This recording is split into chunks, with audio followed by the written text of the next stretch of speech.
Very, very nice to see you all here um, uh, in this room full of light, love, and peace and joy. No, this is what I feel is Satsang. No? Welcome all of you to this meeting today.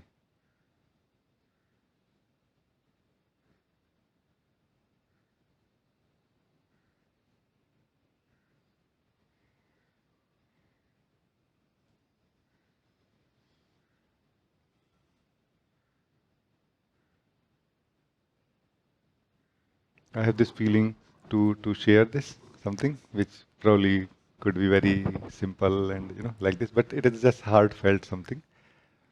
Today, like I wish all of you a very happy Diwali. No, we have a festival here. No, tomorrow. Like this week is like Diwali week. So there I have this feeling that the light, the light is bringing joy, here because of this festival. We have festival of light, and it is bringing joy. And I have this feeling, clear knowing that actually the joy itself is the light. Joy itself is the light of being. No? It's just that from where to begin. No? Some people can catch it directly into the joy of being, which is light itself, which can dispel all the darkness in the soul, no, which can remove all the misunderstandings and sense of depression or anything in the soul, no, any sadness or anything, or the progressive path. No? Then we can depend on the light. Light means the light of consciousness growing inside us, no? Relatively, like being more conscious, being more clear, being more stable, no? Like this. And then we are going to reach to the joy of our being only. No? But I feel that they are one thing actually. From where we begin, no? Like right now, for example,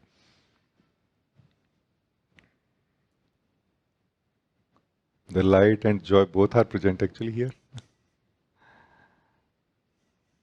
And we can allow our heart to be filled with this light which is present, with this joy which is present, and it can somehow very intuitively, without thinking about it, in our own heart, no, it can guide us somehow back to who we are. No? I have this kind of feeling, and I'm just sharing this joy and light with all of you, beloved. This is my love for all of you also. It's not really a guiding, just living with you.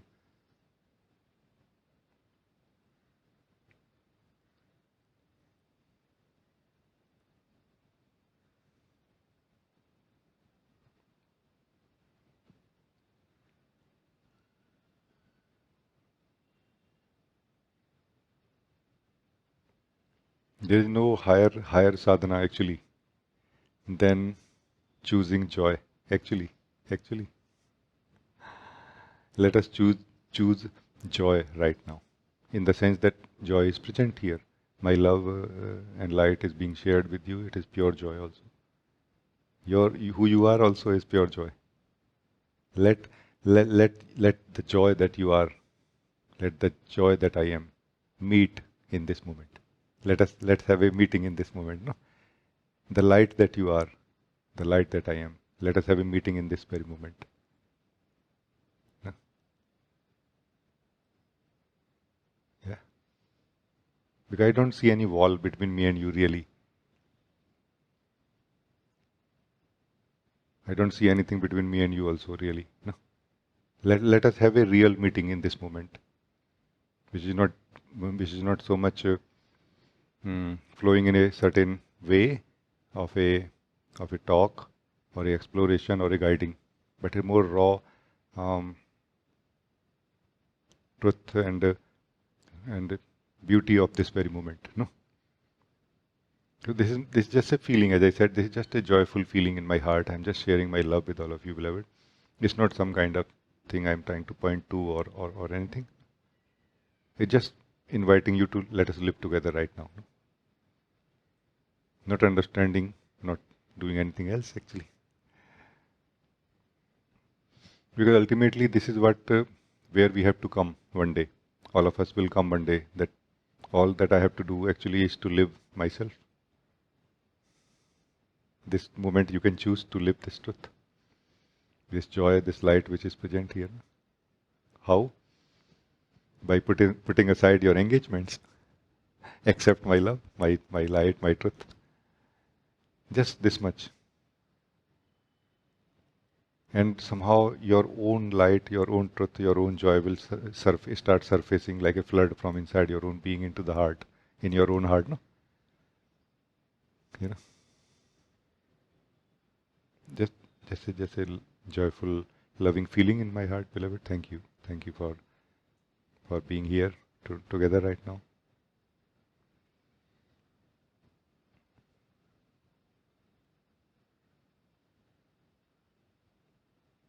We all are the manifestation of that same true light of being. We all are like small lamps, no? On Diwali, this kind of language is coming, that we all are like small lamps, but the light is of the same true light of being. The joy in our heart is the same joy which is the ocean of joy. Like the Lord is called the ocean of joy. No? That joy in our heart is the same joy actually. We can taste God here in our own heart. We do not have to go anywhere for that if we can come right now in this purity of our own being. No?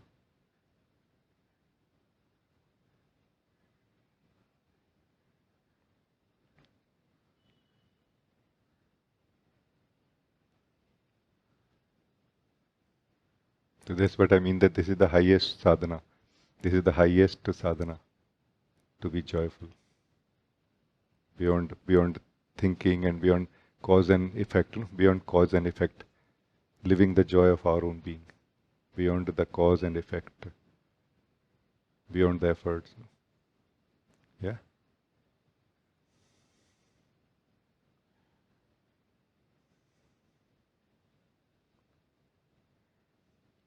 So in reality, the deepest or the most effective sadhana is most joyful also. Before that, what is necessary probably is the clarity. Clarity in the sense of where I'm stuck, what I want, what I don't. Like we have too many things to do or too many questions to be answered and so on. So we just sort them out in a way into more fundamental, approach and,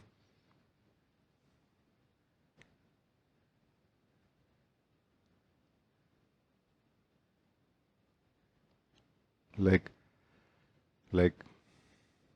we can maybe ask ourselves some time, for example, for that if life or the source, my source can answer only one question, what that question will be, and that will kind of already crystallize, synchronize, and resolve so many things, because all our questions, which are so many on the surface, will have some root, and there on the as we go deeper in the questions, we will have fewer questions, less and less questions. Fundamentally, there is only one question. Let's say if there is a question which is manifested in the form of many questions. No? Pruning the tree will not help in this case. Going to the root will help. No? So that is where we can, what I call stable, we can become more stable and more clear that, but here, once we have become enough clear, we have also become in some sense mature in a way to value this pure joy of life, pure joy of being, pure truth of being in this very moment. That we will not feel that something is more important than this now. Because we have sorted ourselves out in a way, through Atma Vichar, that no, nothing, everything else can wait right now. This is a rare moment of life, no? Everything else can wait right now.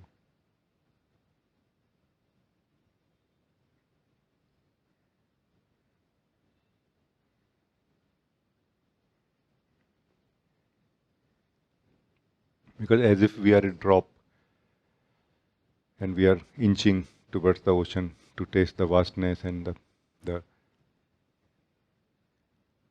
you know immensity of the same thing that we are. No? And here the ocean is falling on us right now, as if. This is the feeling. We are the drop and we are the ocean, beloved. Not that there is some ocean which is falling on us. But it's just just the moment. Sometimes it's so valuable and powerful. No? Because all of us somehow have become interested in this very moment, in truth. And that's what has made this moment very powerful. No? The more interested we are in truth in this moment, the less struggle we have. When we are fully interested, no struggle at all. Because we are what we are tasting, the joy. We are what we are tasting, the truth. We are what we are tasting, the light. Sat Chit Anand. No?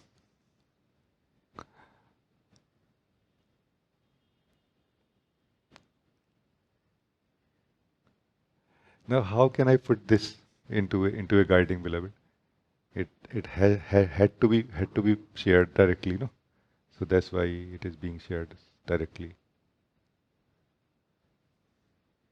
This is, as I said, not like some drops falling on us. It is a rain, like an ocean falling on us, no?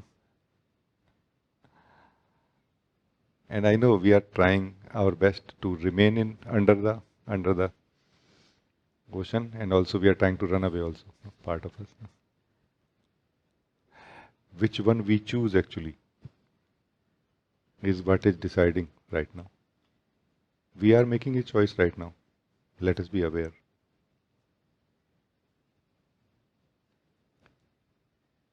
What we choose right now. No? This is really a real choice we are making. No? When we are choosing one question over another, we are choosing nothing actually, because fundamentally we are asking exactly one and the same question. When we are choosing one desire over another, we are choosing nothing actually, because fundamentally we are desiring only one thing in the form of so many desires from the past, present and future. At this moment, actually, this is a real choice possible. Truth, awakening, joy, eternal joy, light, or something else. Which makes a big difference really. So thank you so much. I felt very blessed to be with all of you. Like it felt like we are so deeply together in love and truth and light right now. It felt like this. We received the blessings of the same one source, all of us. We stayed in that same light of grace, all of us together. No?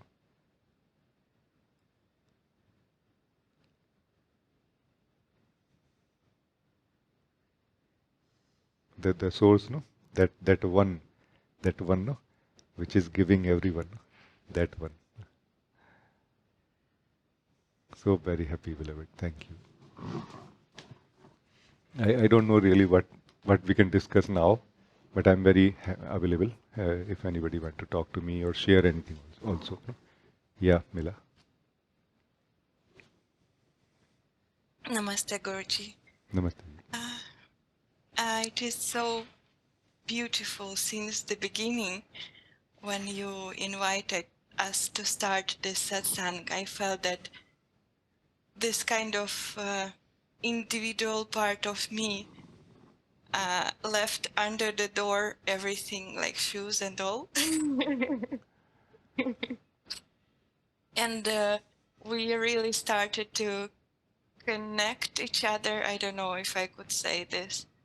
And it was so beautiful, so content to live with you this Oh yes, this yes. beauty.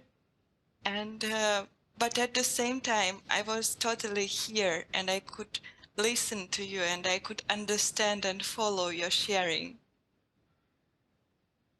It is so such a magic which I could how to say, to make clear for myself as well. Yeah, yeah.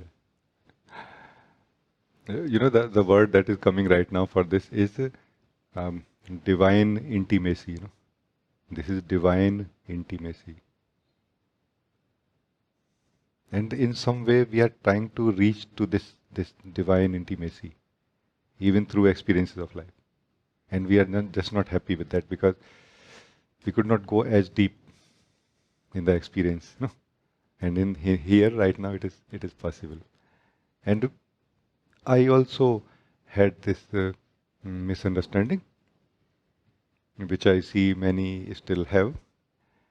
Like a long time back, I had a very deep desire that what I'm experiencing outside of my life, outside of my body, the the nature particularly, people, I was like, okay, but the nature and everything, that it is possible to enter into it in some way, and I'm not able to. It is possible to be very intimate with it, and I'm not able to.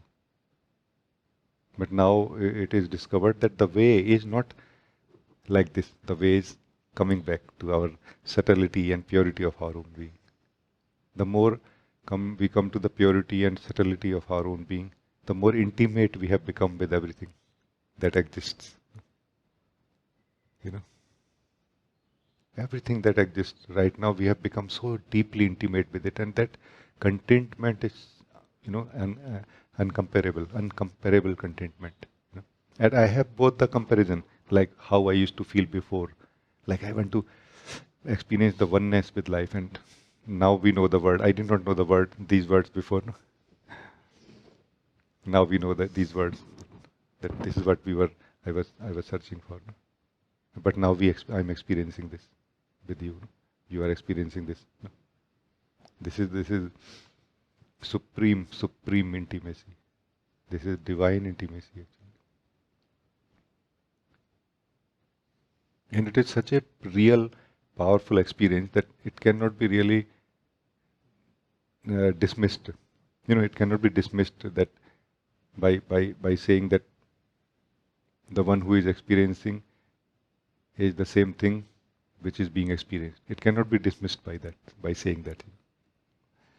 The joy, that deep, intense joy of this intimacy, divine intimacy still is there, isn't it? What do you feel? Are we talking the same thing or different? Yes, yes, yes. Like as if we got divided through living this dynamic aspect of body mind, no? And we are getting united again, no? Into who we were truly, we have always been truly. No?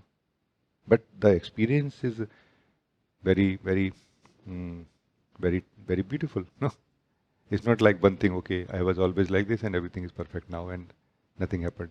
No, it's like a very sweetness growing somehow. Like the joy of melting into my own being. Something like this.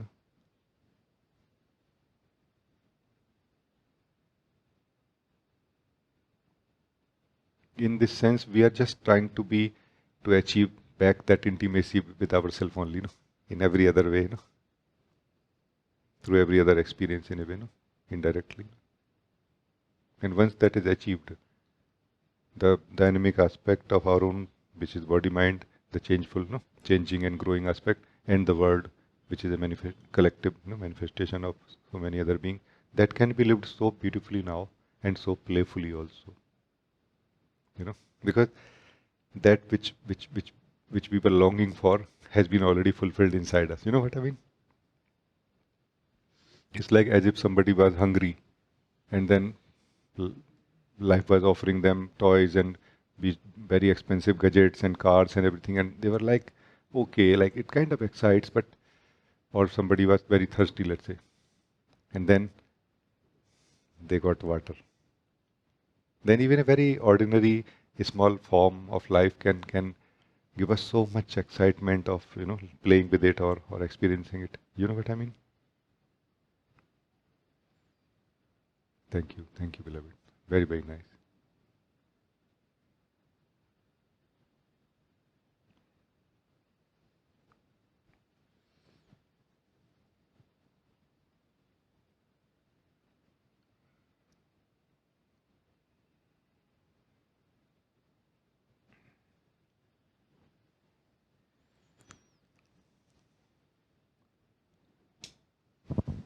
Rajee. Thank you to show us the ocean of joy and delight. So much spacious. It is actually.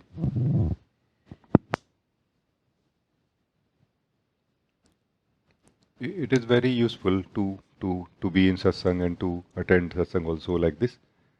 But we should be clear that what is the purpose of satsang.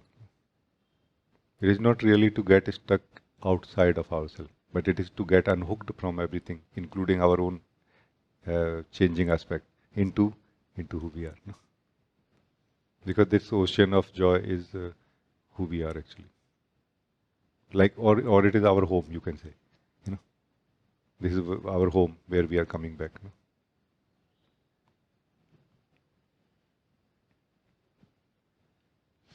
And enjoy the maturity of the being here is somehow very important.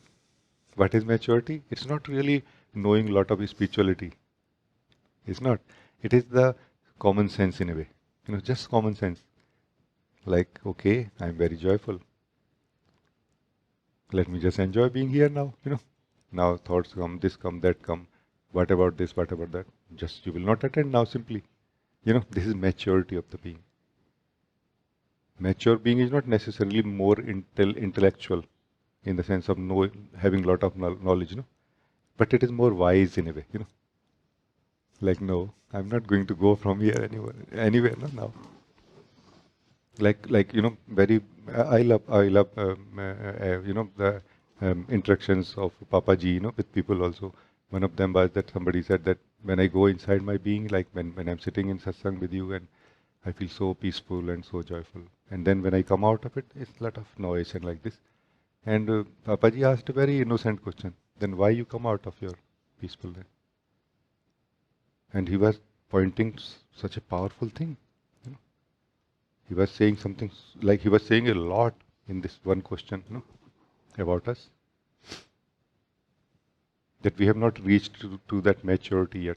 And the way I found is stability and clarity through Atma Vichar, through Dhyana also, Satsang also, where it becomes clear to us that what is more important and what is less important. Like relative consciousness, we can say like relatively we became more conscious or more stable in a way.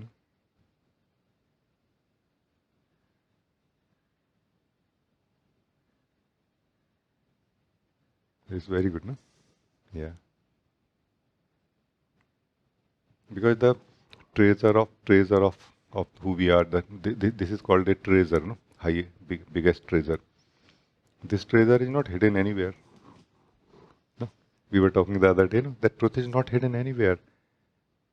Truth simply means everything that the material, everything is made of. That is truth. Our nails are made of truth, even just to say, just to be very, precise or technically correct. Our hair is made of truth.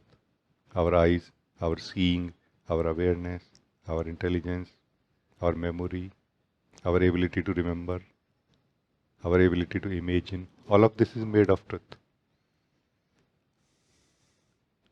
Where we are searching for truth then, and how we are going to find it. In which direction we will find truth. No? It is in every direction. No?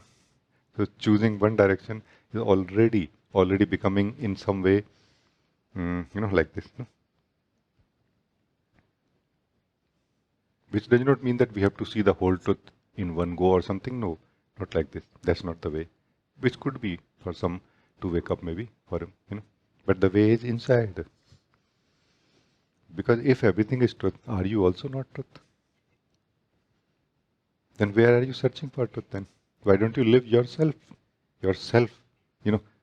Try to receive this statement in your heart right now. Why don't you live yourself? Where is myself? You are yourself, no? Or not?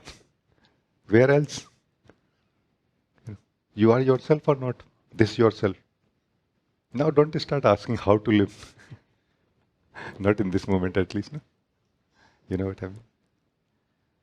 So what we call mind, getting caught up in the mind and trying to be free from mind is nothing but we have got caught up in sense of options, sense of choices, which are false. We have some real choices, but most of us are not really going for them. We are kind of what we call thinking. Thinking means what? Thinking means uh, choosing between the imaginary choices. No? That is thinking, no? In one sense, excessive thinking, I mean. You know what I mean? Essential thinking is totally fine. No? So, beloved, multiplicity of life is a natural existential manifestation truth. No? But duality is our experience only. Duality is not true. Oneness of life is truth, not duality. And how to know it? By living our own truth. You know? Are we all not existing right at this very moment, isn't it? Is it not an eye-opener? Like, what the hell? Or is it just me who is excited about it? You know, it could be. It could be sometime like this. You know, I'm not saying that let us look outside of ourselves. We don't need to really. We don't need to look outside of ourselves to know any fundamental truth. To know the dream, we need to look outside of ourselves. But to know the truth, we don't need to look anywhere. We don't need to be aware of anything. We don't need to see or watch anything, thought or feeling or anything, or body or anything. You know, just abiding, abiding in the joy of your being. Just not opening your eyes for anything else now. No, this is as simple as this. No?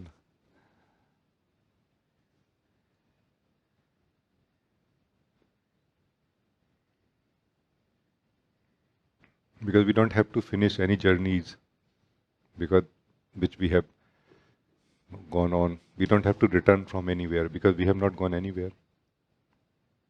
We are exactly where we were. We are exactly what we were. By living, this is why this is the highest sadhana. Living the joy of our own being is the highest possible sadhana. And most of us are trying to avoid it. I'm very happy to see that you have highest value for it. No?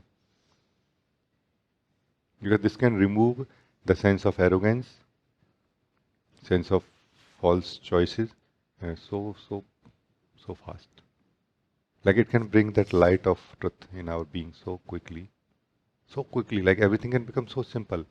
It's not like being lost in the joy or something, not really in that way, because that is again a way of the mind only. I'm not talking about that, and I don't see that it is present in you in that way. No, very sober, very simple, practical life, living very nicely, thinking very nicely, everything, as necessary, but somehow giving highest value to your own being, to your own joy. That's all, isn't it? Everything else is totally allowed and okay. Like, I don't mind. But nothing is more valuable than my own being and my own joy. This is the only difference or not? Or maybe you have some different thing to say.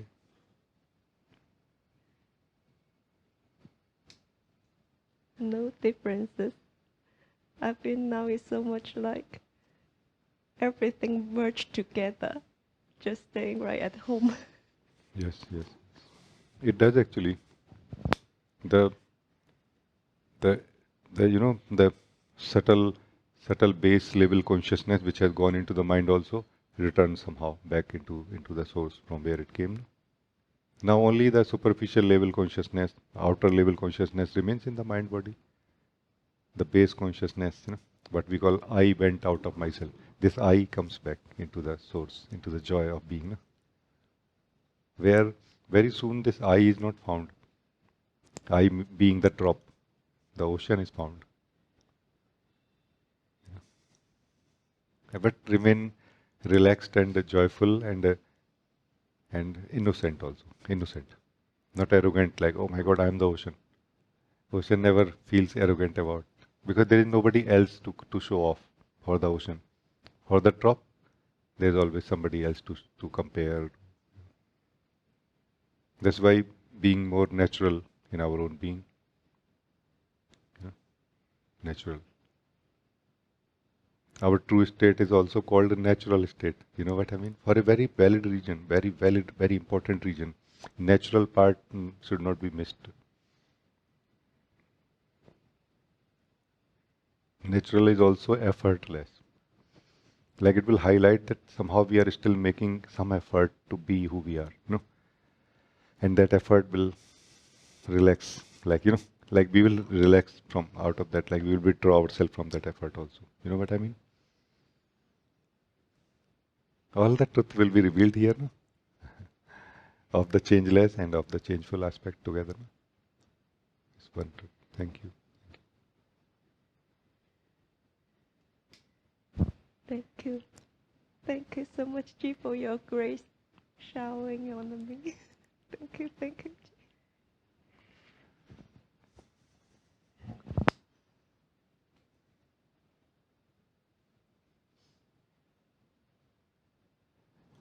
It must be your own wisdom. It must be your own maturity and effort, sincerity, and earnestness in this direction. Because sometimes even just by living normal life, we become so wise, so mature in the being that we become kind of clear. You know, like going to shopping, for example, could be a very good example actually. How clear we are when we are going for shopping. Like, are the available options make us change our decisions, or we stick to our decision with which we started from our house? No, can be a very simple example to test that how resolved mind we have or how resolved being we are also. You know,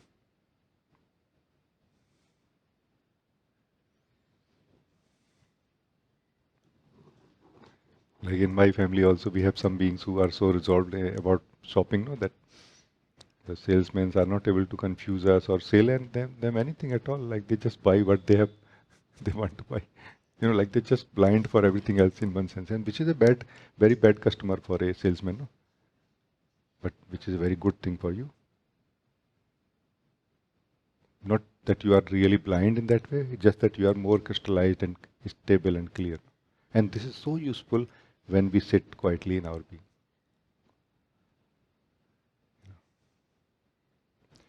Let's say we have gone out, no? You have gone out and with somebody, and let's say two people gone out for shopping. One comes and sits quietly, and another searching on internet and thinking like, okay, what should I buy, what should I not, what I missed, what I did not. What is the difference? Is this that the first one got less impressions in the consciousness, less impressions of less items? Maybe not. Maybe they both got, because mind works more or less same. So maybe they both got the same amount of impressions of the items available in the market.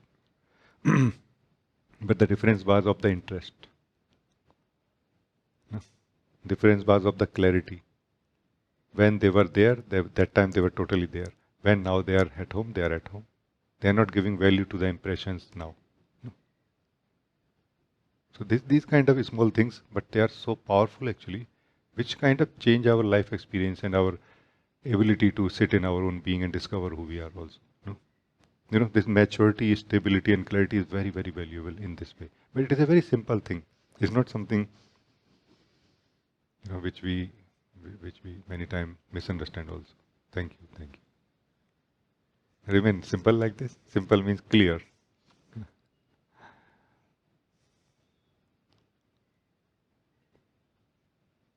Like, let's say there are 100 options available, no?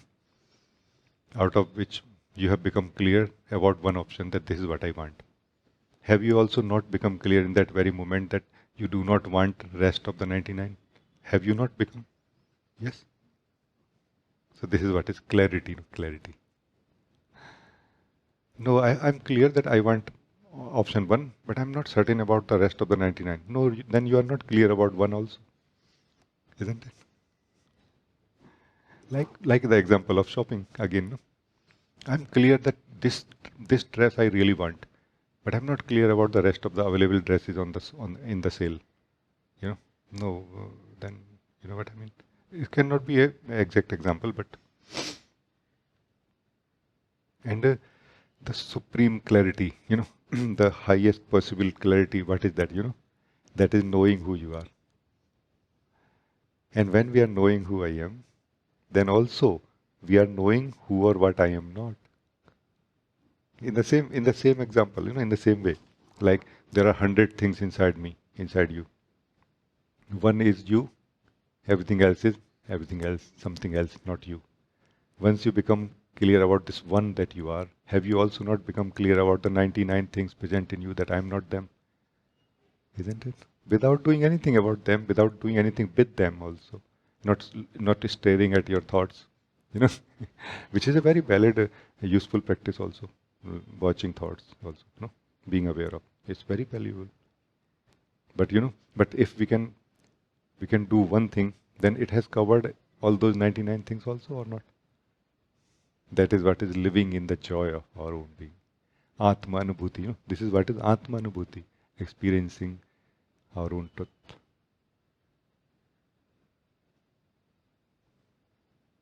Just not opening our eyes for anything else now, just for some time, so that that habit dies somehow, in a way. But everybody has to make this choice. It cannot be like a, guiding for everyone. You know what I mean? Depends. Because some people have become so mature by making choices and not finding anything or not getting anything out of making choices, that once they come to the joy, they know that I did not experience this joy out of any of my choices or struggles in my life. No? So I'm not going to go from here now. Even if it is choiceless, even if I'm not getting that bite or power of choosing, even if it's like I just found it. Even if, and they stay here. And then somehow the wisdom of the being wakes up, meaning our own natural wisdom wakes up. And we know the truth, Atma Gyan. No? In living in this Atma Anubhuti, in the joy of our own being, our wisdom wakes up, inner wisdom wakes up. That is when Atma Gyan happens, like true knowledge of who we are happens. This is the direction. It's a very simple thing. This whole thing is a very, very small and simple thing in this way. But what we are not able to be free from is the struggle with the mind, the sense of choice.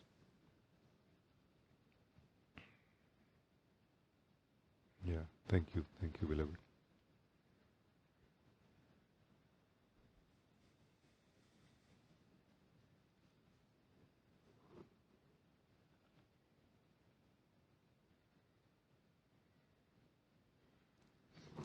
Hello, Karuna.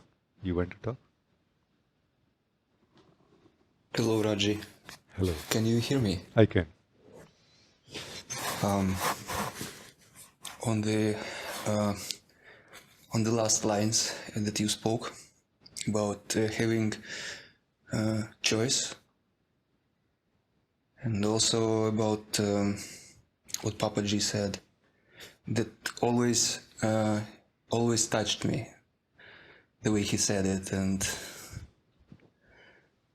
What did Papaji said? when the disciple asked him about staying with him, and that was so blissful, and then going out was the opposite, and Papaji said, "Why don't you stay?" Yeah. So that is a very beautiful moment, and you also many times you point us to this kind of choice that we make inside every moment. So, and on these lines, I want to share something. These days, I'm going through a severe health case, like with very, very strong pain, which can be not cured with normal painkillers. So even the epileptic painkillers don't work properly. So, and it comes along with a lot of reactions, also mental reactions like that. Even now speaking, I have this pain also. It is in the face. So, and the life is giving me some kind of test or let's say, which is where I don't make it through many times. So I try to constantly have this image of you as well in my mind, like talking to teachers inside of me, trying to really stay on the side of light, you know. Yes. But many times I just see that I'm pulled into the dark. It just pulls so strongly, and many times I feel that there is no way out because I cannot do something with this pain. Doctors cannot do something with this pain, so I'm just staying like in the middle of the night with this, not able to sleep, and there is no way out. Like I see that the mind starts. It tries from all the sides to kind of to save itself in this, you know. It's like from here, like it just tries to save itself, and somehow it saves itself also, you know. I don't know how it does it, but I just feel that even in this, he still has some hope to stay, to survive. I just feel this feeling of something tries to survive even in this. Yes. I understand this very, very much. I understand this.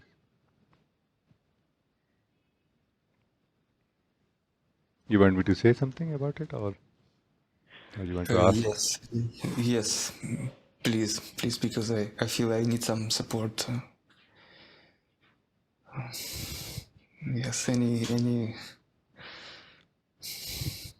Like, thank you. Based on my experience, I can share, and that's not like a pointing or anything, advice or anything, but that may give you something, maybe indirectly, you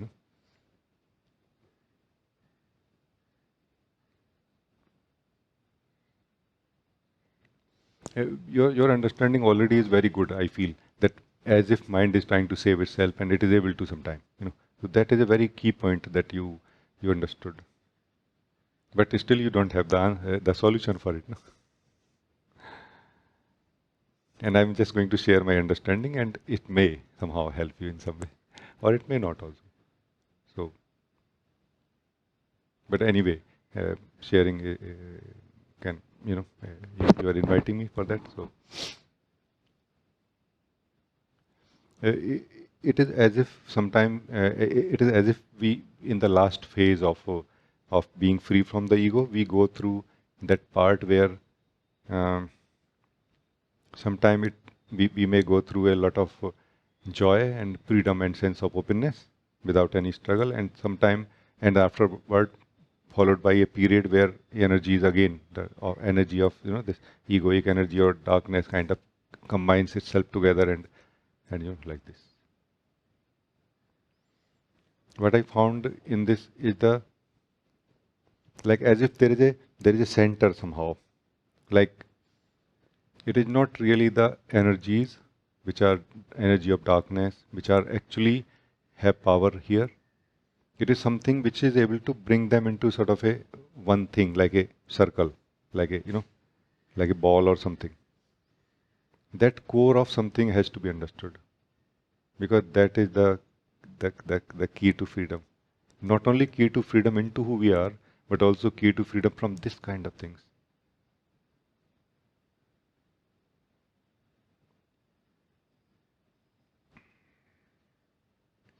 I'm talking about my own direct experience of these things. I'm not talking about, you know, what I've learned in through seeing or anything, you know. I have myself experienced this kind of powerful pain and you know, discomfort. No?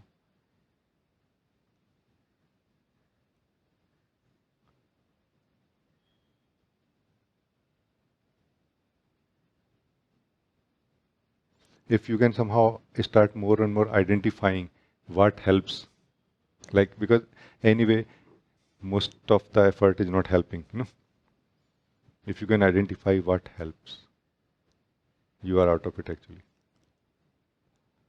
Because in my knowledge now, my direct experience now says that you have two aspects. One which is never changing, never changing, never changing, which is pure bliss, pure truth all the time. And this, which is pure bliss, truth, this is the experiencer of the changeful aspect actually. So you are the experiencer in it. However, the changeful aspect is also a growing aspect where we have a lot of scope of balancing the energies so that they can produce a more pleasant experience. No? And when the being that you are is waking up to who you are, it also has an impact on the energy states. No?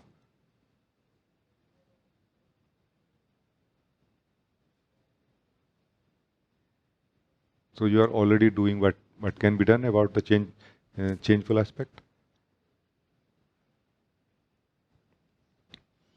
Now, you cannot really do anything about what I'm sharing, but you can understand and live. And that can bring in that wisdom that you already have naturally. You know, by listening to what I'm sharing, your own wisdom can wake up in you.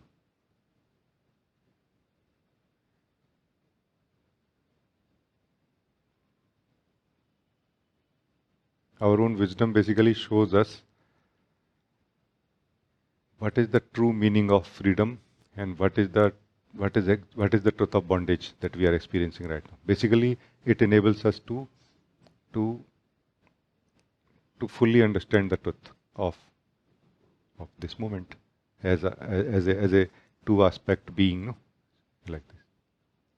And seeing this truth is freedom actually.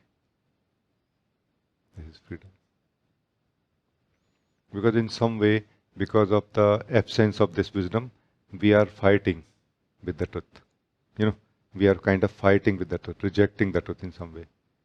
I don't mean that we should not balance our energies of body mind. We should bring it to the supreme health actually, holistically. This is my understanding. So that's totally, I have this feeling. But we cannot bring our energies into the holistic health by fighting with it, by rejecting the truth of it. No? And mostly, we still have some kind of sense of knowledge, hidden inside us. If are you able to enjoy up to now what I shared?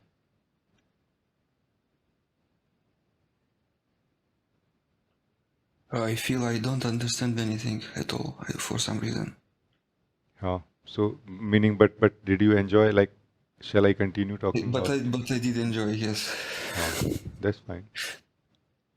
Because understanding is also a very subjective thing.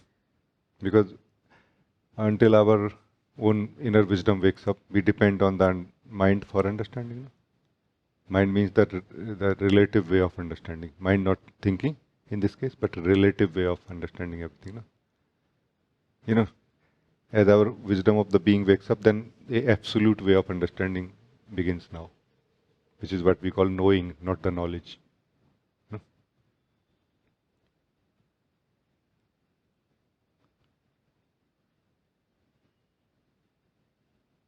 Yes, this thing I know.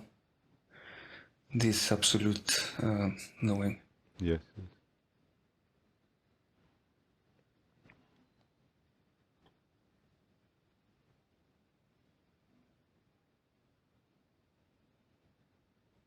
Like, so what I want to say now, that as you are enjoying listening, no? That if you try to sense in you that as if something is mixed with your seeing, with your purity of seeing, let that go. I'm not saying that your pain will disappear or anything. No, that you will understand yourself and you will do the needful for this, but you will be able to see what it is really.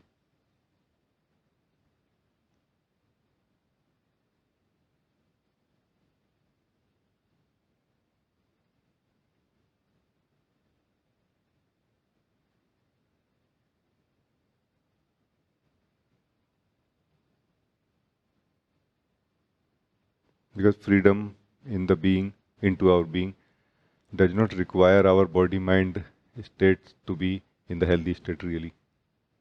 Although I always find it very, very beautiful that why our dynamic aspect should be uh, in an imbalanced state, unhealthy state. Why? But living in the freedom of our own being is actually an immediate freedom. It's not really dependent on how things are today inside me. As I said, I'm talking directly, about these things from my direct experience of it. Because I have myself, my body, mind, energies have gone through so much pain and discomfort over the period.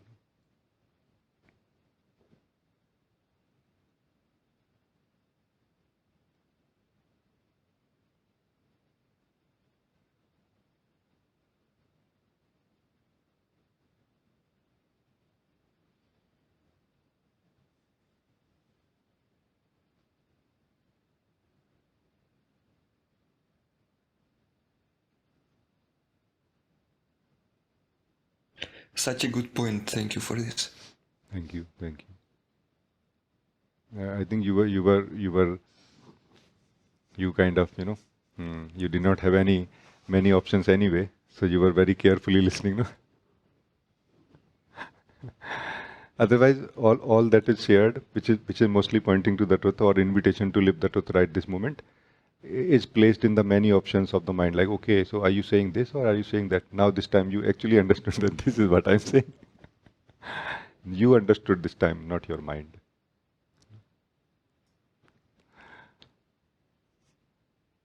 Very, very happy to live this truth with you right now.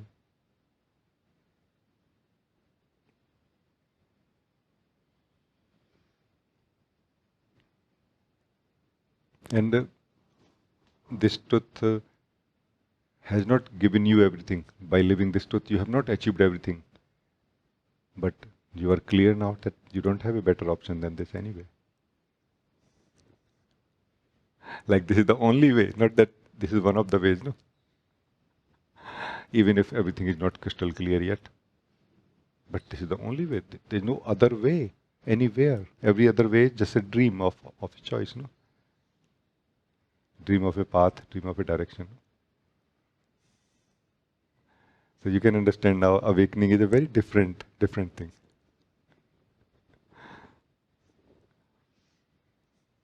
That's why it never matches with anything that we have understood so far. No?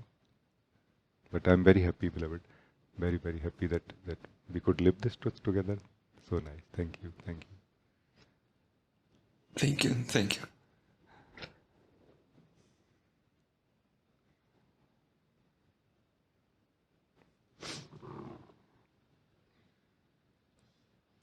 Living the truth, living the truth of who we are, fundamentally solves all the problem. Not superficially, not that okay, I don't have a good bike, so I will have a bike or job or anything. No, not these in this way. Not in the personal way of looking at life, but fundamentally it solves all the problems. Because our problem is what? What is our problem? Find out. That is the contemplation part. What is the cause of discomfort in the being? What is the cause of suffering in the being? It is never the experience of the body mind. Never. It is never the experience of life also. Never. In the being, the discomfort or the unhappiness is because of something else. And this because of something else is actually fundamentally same, but the ratio is different or urgency is different in all the being. Like how urgent it is to attend it. Like as if there is a thirst in us, no? And when we want to attend that.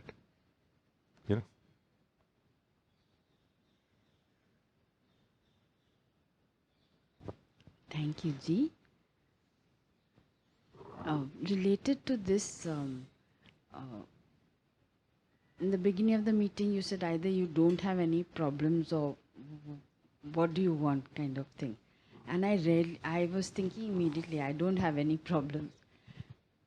Rarely when a problem comes, instead of seeing it as a problem, I say, hey, this is a test. What is it telling me? What is it hooking on to inside? That is this ego thing. So related to what Karuna was saying, that mind is still.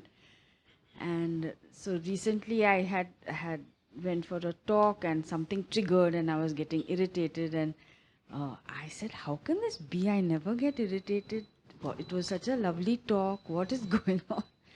And a few hours later, I said, hey, I also have to set my alarm early in the morning. It was such a funny little insight that what was irritating me was that I have to do this thing. And physical discomfort really I feel, because for years from young I've been self-healing and my children, family, everything. And I was in discomfort after a very long time in the night. And it took me 2.5 hours or more to remember what you teach us. That you can I can withdraw my energies from focusing on the discomfort and come to the being. And that not even within minutes, but within a minute, the whole thing just dissolved and began dissolving. I could even notice the dissolution. I could even sense all the things inside my body which were loosening and relaxing, and then within minutes it was gone. But It's a what good was example. interesting to me was that it took 2.5 hours to remember that. It's a very good scenario, good example. That what happens, when we get too much caught up in the sense of discomfort, that time we forget actually. Forget what I call golden keys, we forget those golden keys. Like you are surprised that it took me 2.5 hours, to remember that. Yes. And what happened now? Like I'll just explain what I look into in it. That what happened in this case is that when you forgot, then you, the being, who is a solution itself for everything, you got into a state where you felt like deadlock, like I'm in a deadlock, like there is no solution. I'm like there is no way out of it, So now what you were experiencing during that time were two things. One, I'm stuck, and that was producing a sense of discomfort, and that was also giving a indirect, unconsciously message to the energies to not do anything, to just remain like this, like frozen, which means that you will continue experiencing the discomfort also produced by the present state of energies. And as soon as you relaxed into yourself, that message given to the energies got cancelled. They become relaxed also, like okay, because energies know their own way themselves also. We hardly have to interfere in this changeful aspect. It can take care of itself, like all the different kosh together in collaboration, they work so well. This is what I see happened. Now you became relaxed in your being, and your energies became, in one sense, free from you in a good way, so that they can resolve themselves by themselves. Whatever is necessary. If there is a pain, there is a pain, and if it is going to take, let's say, one hour to 1 hour, 1 week, 1 week, But you became joyful first of all, and as soon as we become joyful in our own being, we also have become returned to our natural wisdom also, where we know that, where we don't know maybe that those things which will work in this situation, but we clearly see what will not work. This is the power of our natural wisdom, that we maybe don't know what is the solution, but we clearly know what is not. Like it is crystal clear to us that this will not work. Like whatever is brought to us through the mind or by anybody else also, that hey, it can help you, and you know that no, it will not. From that calmness, from that peacefulness, joyfulness. This is what I see in it. What do you feel? Is it something?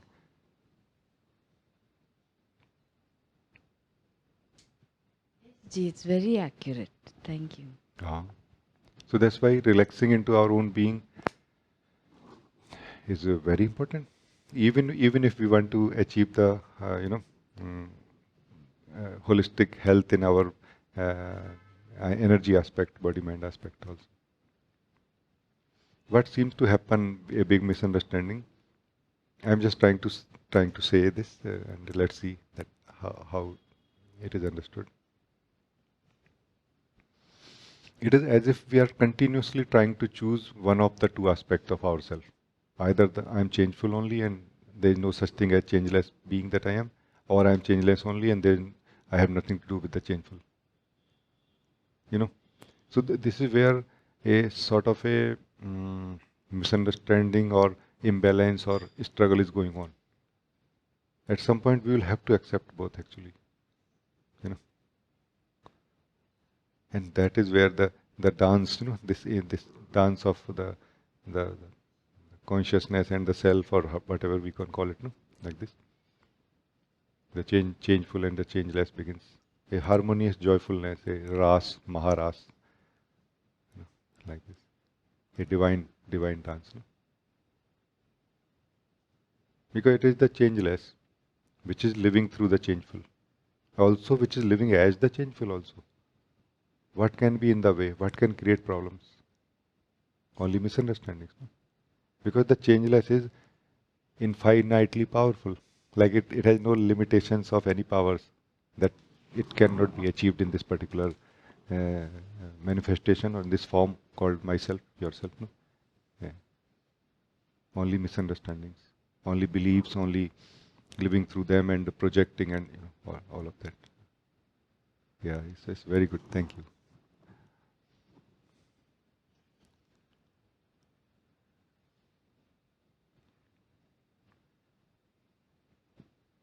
That's why when beings, some beings have very beautiful expressions also, like Osho also expressed one time that what happened when I got to know myself. I did not lose what I was before it.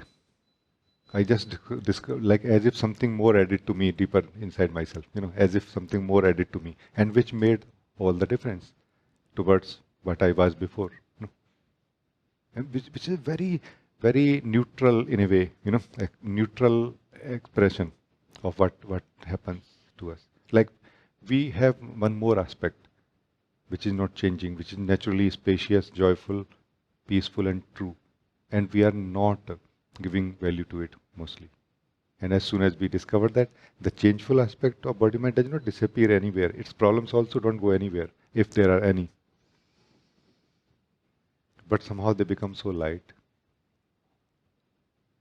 Like there was a very beautiful example of there's a story that a Zen master had a boy who used to serve him, and that one day asked that, can you tell me what is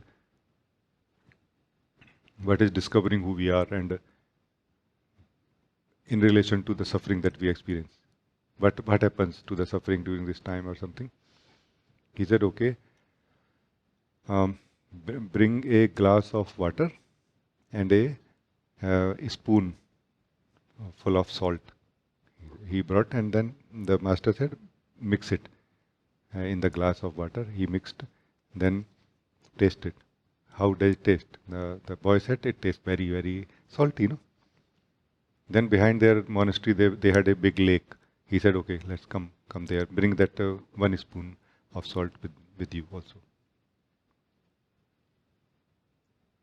The boy came along, and then he said, master said that put this salt in the lake now and stir it well, like really, really well, because it's a big lake, no? He said, yeah, you are right. So he took some time really. He said, now taste the water. The boy tasted, and it was sweet. Master said, this is what is discovering yourself. Without changing the size of the salt, like without reducing the quantity of the salt, without changing the spoon, everything changed. The experience of life from bitter to sweet. Bitter being the suffering, sweet being the joyful. Because the context changed. The whole body, mind and its life has been put in the context of the vastness, vast joyfulness of the being now.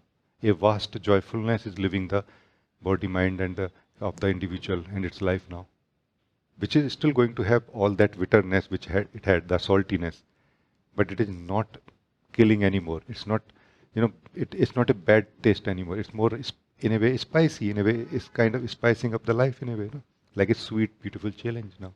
You know what I mean? So that context, the right context of the being is what is discovering ourselves, while not losing any of the body, mind, and practicality of it. So many times we have in the spirituality very wrong relationships.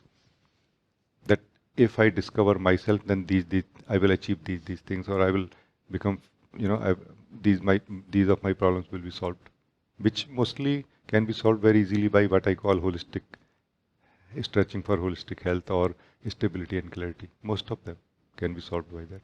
Most of them. Only one problem that cannot be solved, which is the fundamental bitterness or too much saltiness in the soul. Then it is time to discover the vastness of our own being without changing anything in the body mind. Not that we should not change anything in the body mind, but for this we don't need to change anything in the body mind. So this is the thing somehow. So dhyan and satsang basically is not really to change anything in the body mind or to fix any problems which we feel that we need to fix here, but it is to discover that bigger aspect of our own being, the vaster aspect of our own being. And surprisingly, we become more wise actually within the changeful aspect also. Much more wise, much more stable also. Like our common sense wakes up somehow.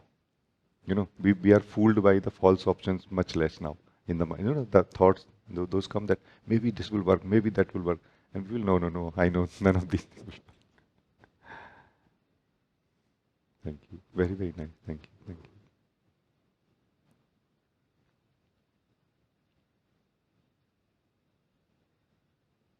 So what I call dhyan and satsang, and then what we call atma vichar, it can resolve many confusions and like this at the level of body mind, and it can make our body mind much more stable and clear in a way, in the sense that we know that all of a sudden I may not become a millionaire. Chances are very less, but maybe, but mostly not. Mostly I will need a plan for it, like effort and like something will be required. Just by thinking, nothing can be achieved in my life. A effort or a some execution of that is also required. Those kind of things become very, very clear to us, and because of that we become so much more free for some time just sitting in our own being, rejoicing. Sitting in our own being is the most joyful, and it is absolutely free. There is no cost to it. There is no price we have to pay for it. In reality, although it looks like, oh my God, I have to kind of leave my mind. I have to kind of, in that way we think like that. There's so much cost to be paid in just rejoicing in our own truth. But that's not really a cost in that way, in reality,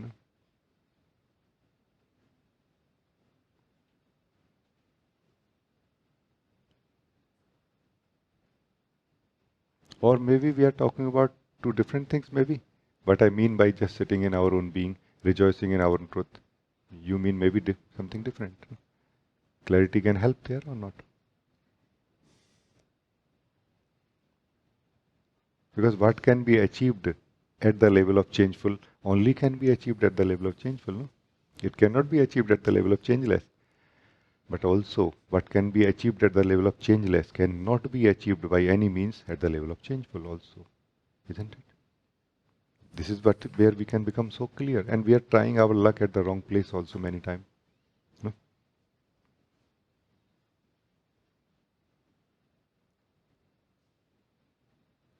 So very, very nice. Anybody else, please? You can talk also.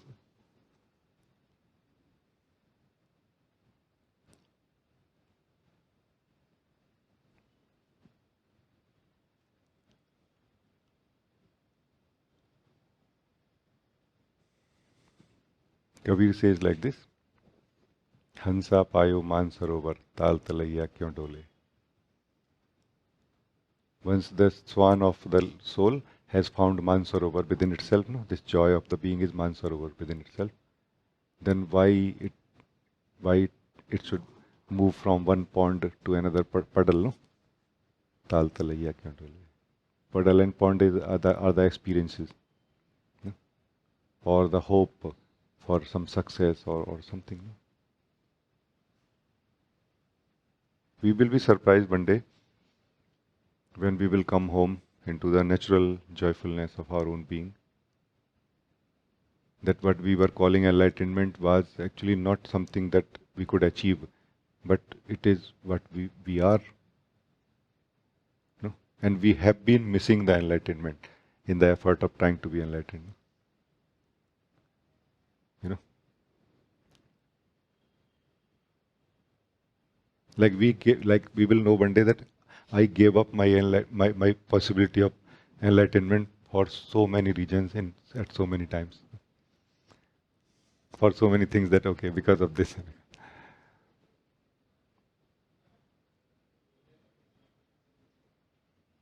Kabir says further, Tera sahib hai ghat mahi, bahir aankhein kyun khole? Your Lord is within you only. Why you open your eyes outwardly?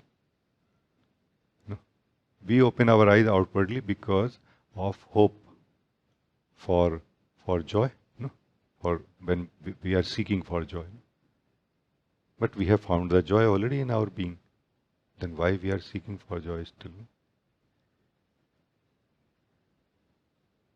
You know? Clarity of the mind will be very important here. Because we are thirsty and we have found the water and we are not drinking it. We must really sit quietly and think why we are doing like this. This place where we are right now, most probably is that water which our soul is searching for. And if we are not still drinking it, because I sense some are still not drinking it. We must really look deeply. Why?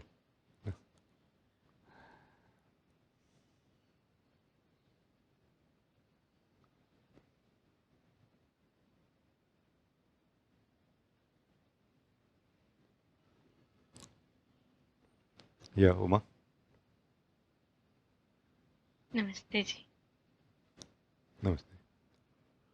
Ji, thank you for very beautiful satsang today. I am living moment by moment, every moment. Very, very beautiful, very alive. And also I noticed this thing that you many times said before, how much truth you want to live today. And I feel this in myself, because if in that ratio I am able to leave everything for living the truth at this moment. This is like... Yes. How wonderful it is, no? First of all, I want to acknowledge and share my joy and appreciation for all of you that this is a very alive satsang because of all of us. This is a very, very alive and beautiful satsang because of all of us.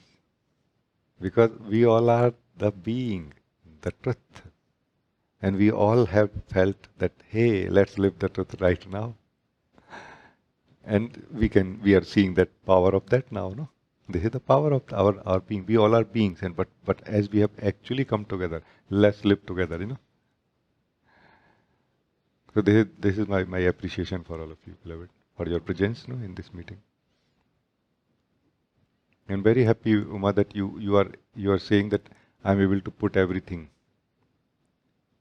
And what could be the reason? Can you go deep in it a little bit, maybe, if possible, because it can be very useful for many beings, that why some beings are able to put everything aside and why some are not able to.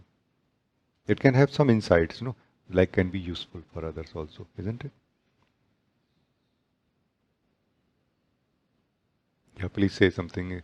Why, how it has become clear to you that you are able to put everything aside for living this truth right now?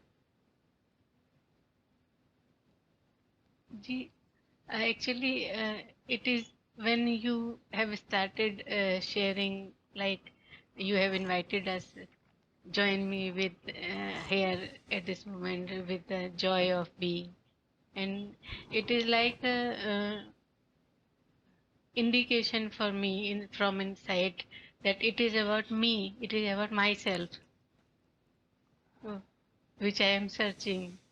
So I was feeling totally enthusiastic, totally interested and up, and not interested in anything. Now leave it. It was the feeling inside.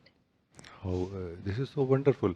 I mean, my understanding is that it means that you were able to actually connect it to what I was sharing that time. Connect means you were able to taste what I was saying, because tasting this sharing of the truth actually also has a insight into within it. No, we don't have to think about it in order to understand it. No, internally the being understand immediately. Okay, this is for me, and it is about me.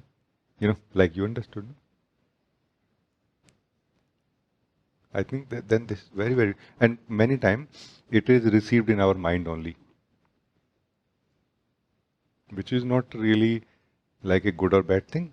This is how we are at that moment. No?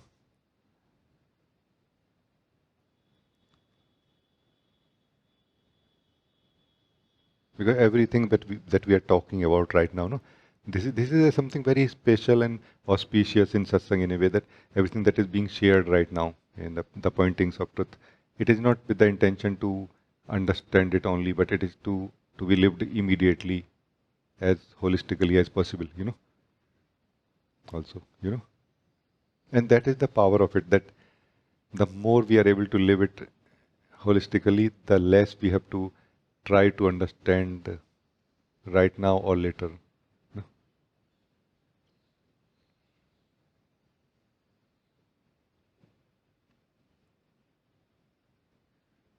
Because we think like there are different stages of a sense of struggle in the being or sense of confusion. There are different stages. But where, Uma, I sense you are, where you are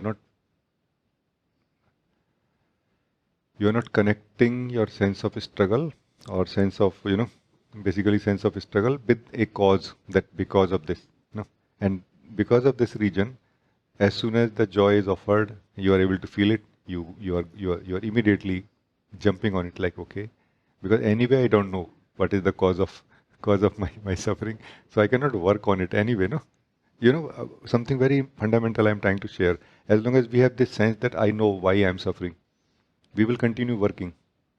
As soon as it will be exposed into the light of our own being that I don't really know what is the discomfort.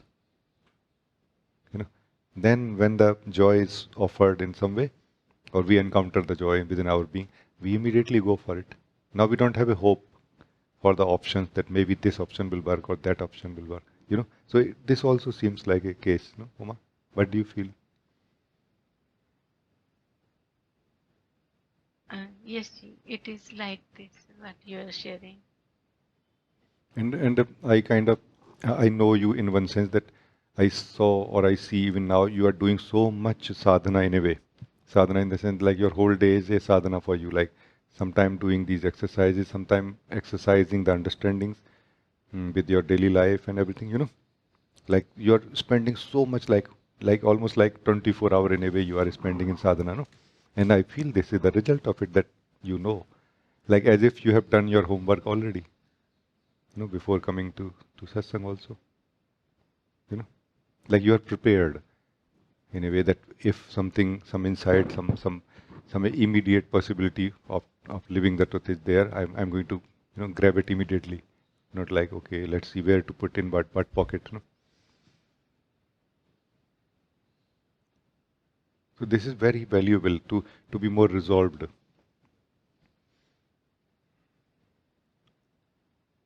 Thank you.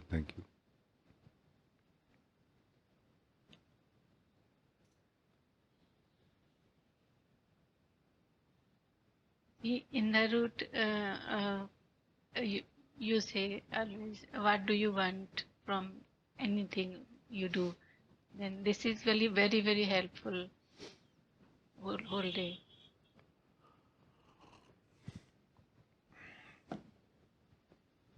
Uh, it is helpful also in one sense, Uma, that somehow we are generally not a conscious thinker. We are generally not a conscious being when making choices. This will make us a conscious being when making choices. It will make us a conscious thinker now. No? Because otherwise, by default, our unconsciousness or unconscious conditioning is making choices. And we feel this is what I want. So this simple question, what do I want, in like can wake us up relatively, can make us more conscious that why I don't like this particular thing. Like, what do I really want from it? And we'll feel like I am not liking this thing, and I don't know why I'm not liking. But once this is exposed, we have got it. We have achieved some distance from it now. No, like we become relatively distant from it. That okay, hey, I'm not the one who is saying that I don't like it. You know what I mean? So there is something in me saying I don't like it, but definitely it's not entirely myself. Some distance is created also, which is very valuable also. No?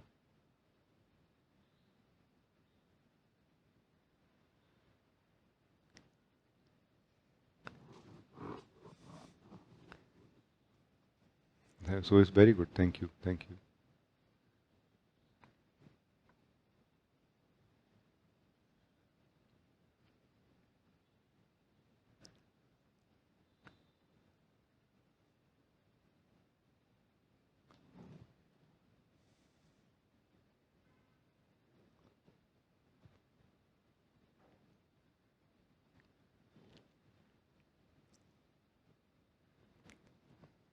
Yeah, very good. Thank you. Thank you so much. Thank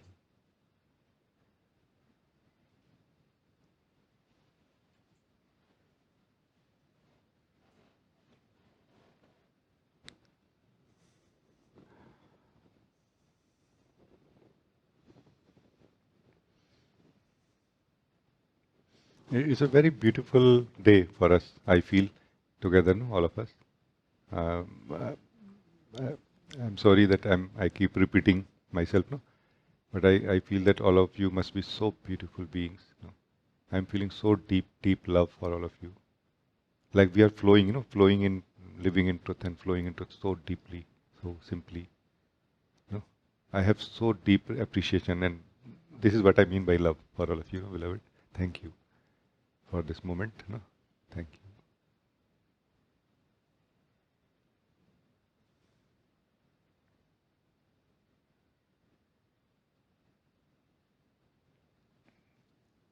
Yeah, please say.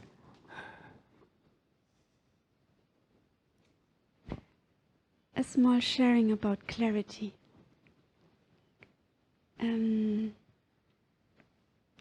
Big fan of clarity, and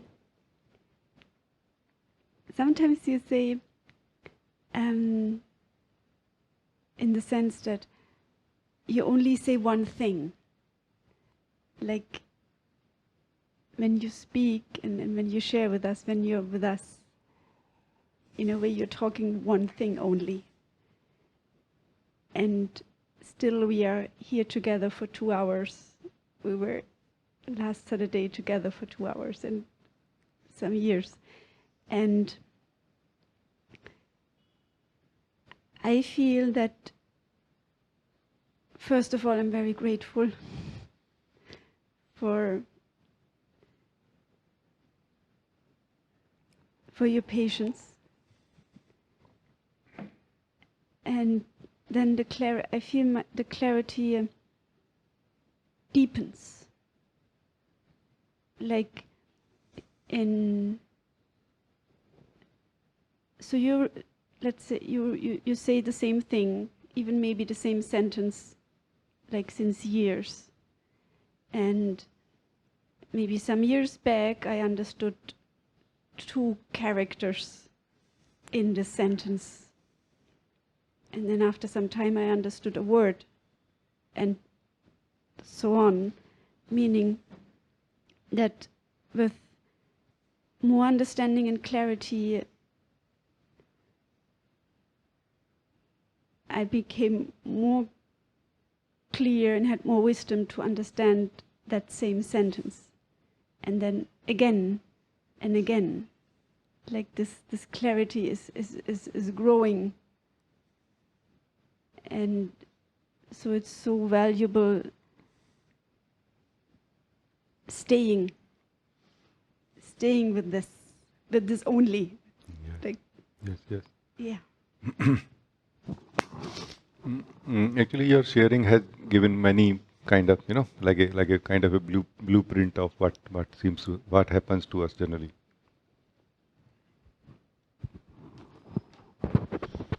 You know, when we are living life outside of our body, called other people, situations, life flow, and event and everything, it's always going to be many things, many things, and we are actually many times feeling that I'm troubled by manyness of life, but we are not actually.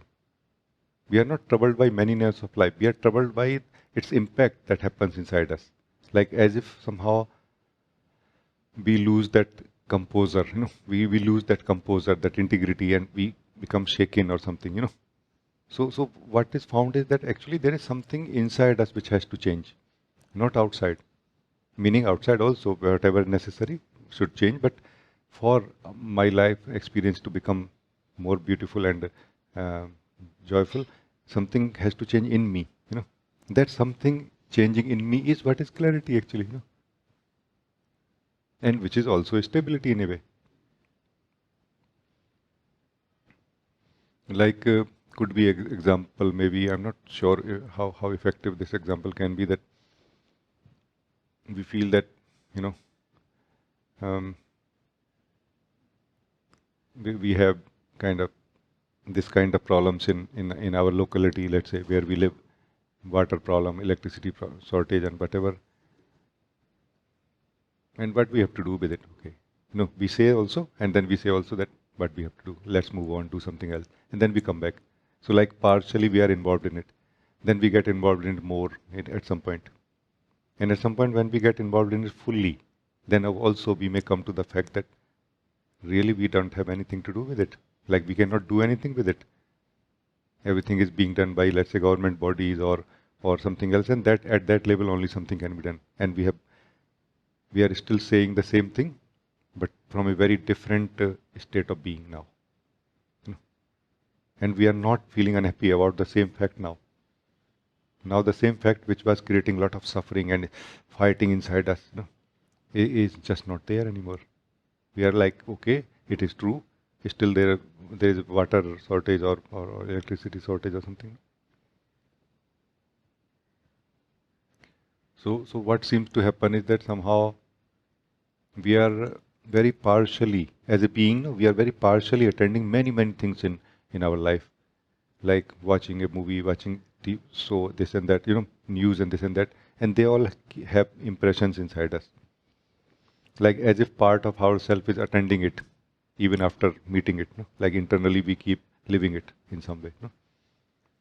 And that's how we kind of get divided into many things that we are doing at the same time.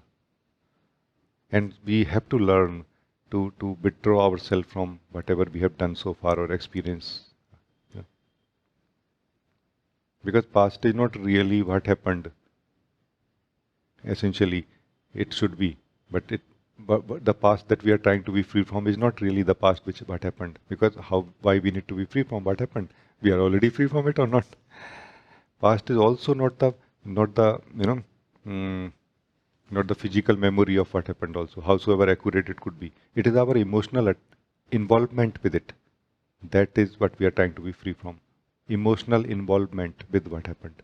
We are emotionally involved, like emotionally we are living it internally, what happened. And we have to learn somehow to withdraw ourselves from it.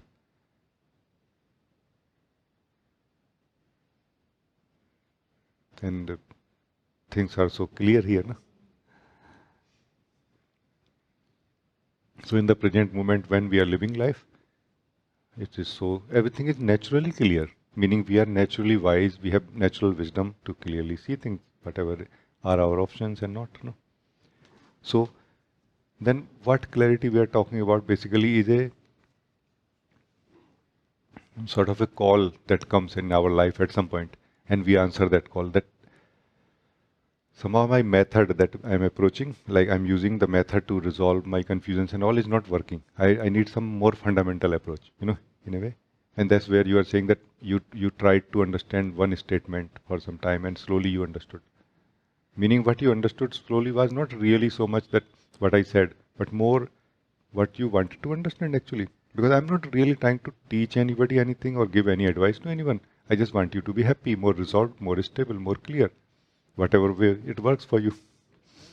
Like even if it works for you that if I don't come to your satsang, I will be more stable and clear. My best wishes to you, all my love for you. I have this kind of open heart in my. So it's just that you had this feeling that I can understand more clearly this. I want to. And then you were able to. When I shared something that helped, that worked like a mirror or something, like something like this is what I mean by satsang is a space full of true light. It helps so much for those who are seeking truly who are seeking for stability and clarity and finally establishment into their own being, but not directly. Like what is shared should not be taken home as a ready-made food or ready-made solutions or statements. It is more of an environment and an opportunity right now. It is alive. For example, this satsang is alive for all of us for another half an hour, let's say. And it may not be alive after that, no? Recording will be there, which will be very useful and which will be like a, beautiful thing recorded. So it is somehow that satsang helped you in becoming clear about what you wanted to be clear about. So there was already enough, there was enough starting point somehow. You know what I mean? Not that, okay, tell me what to do now. No, you already knew what to do. It's just that you were not so clear about it, maybe. I feel in contrast to satsang, like outside in the practical life, we get a lot of support to be divided and to mix with many thoughts and ideas, and everybody is mixing and happily or suffering wise, but there's a lot of support there. And here in satsang there is the support of undividedness, and with it I feel it's also, which maybe started to become clear about one thing, became kind of clarity itself. Like, give me whatever thing, I'm clear. Like, also, like this kind of confidence, or really experience-wise, this is there. Yes. Actually, everything of our life, in one sense, is neutral. Life flow is actually neutral in one sense. In this sense that outside there is a support for dividedness more, it is true. It is true, really. But if we are very, very strong, let's say, like we have already become crystal clear about being undivided now, even that dividedness can work as a support also in the reverse order. Like, okay, I don't want to be the way they are, the way other people are, and ending up being unhappy for in life. No? So even we can use like this, which sometimes works, but mostly not. Mostly what happens is that we feel convinced, or we get comfort also in some way, like others are also like this. What's wrong in me being like this, You follow what I mean? And that's where satsang can help also a lot. Where nobody is trying to teach us anything, but more encouraged to achieve what we want to achieve. But we have to find out what we want to achieve, no?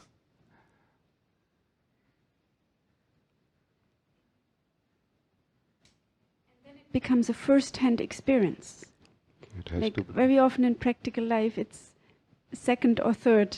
Like that person said that this is a good coffee, and then really like first-hand experience. Oh, okay, it's an okay coffee. Like it's like this taking it all in. Like in this undividedness, this is so different and so so much more rewarding than it's my own. It's me. Yes, yes. And it is also something permanent which is going to grow more and more now. It's not like today, very healthy, joy of being, very beautiful, everything is clear, and tomorrow again, oh my God, miserable. It's going to be actual growth now. Like it's something which has started opening up and it's just going to become better and bigger, no? Not like, oh, today it's there and tomorrow I lost it, Because this is, as you said, something original, something real in me, it's myself, That's why when somebody says that I have understood today, that all of my understandings were only misunderstandings. Is this one has achieved something or it has just lost everything? No. This one actually has achieved something so much more higher than all of our sense of understandings in which we are attached, through which we suffer also, get confused also. Because what is a real understanding? Which helps us grow in life, which helps us become happy in life, which helps us realize who we are also. Like joy is the key, Are our understandings helping us becoming more joyful in our life? If yes, they are good. They are, And joyful, when I say, I don't mean joyful, dependent on the cause and effect so much. Like dependent on others and relations and anything. No, I'm not talking about that. And generally, it is as if that there is a phase through which we go, where we try to collect more and more knowledge. Knowledge means the sense of understanding. Because we feel the more, the better.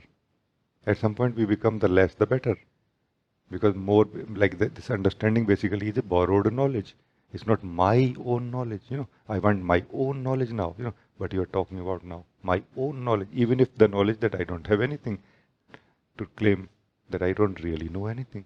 Even this knowledge, this becomes the stable ground. And this is the first time real clarity in you, And now it's just going to grow more and more and more. You know what I mean? Is this what you're saying, Yeah. It's very exciting for me to explore this. So very much, yeah. Because until then we are like, am I the being or not? Or am I the awareness? Or maybe no. I'm kind of consciousness still. I will become awareness one day, and then I will become being, and then I will become witness, and then I will become, So, are we not shaking like this continuously inside us? This kind of shaky knowledge will not help, no? And we all have some kind of solid knowledge also, stable knowledge also inside us. Let us come to that more.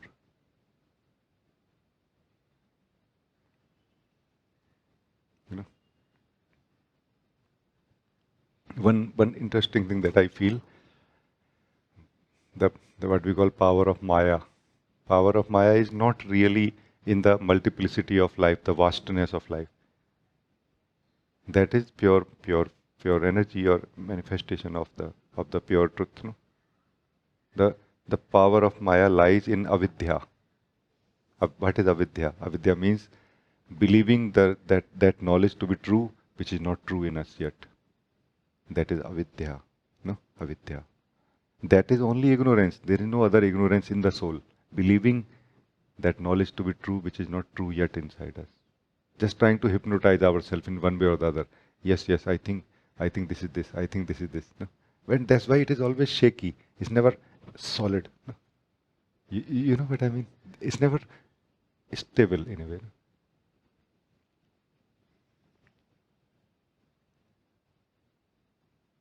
Just sitting without closing eyes even, and meeting our physical body and breath.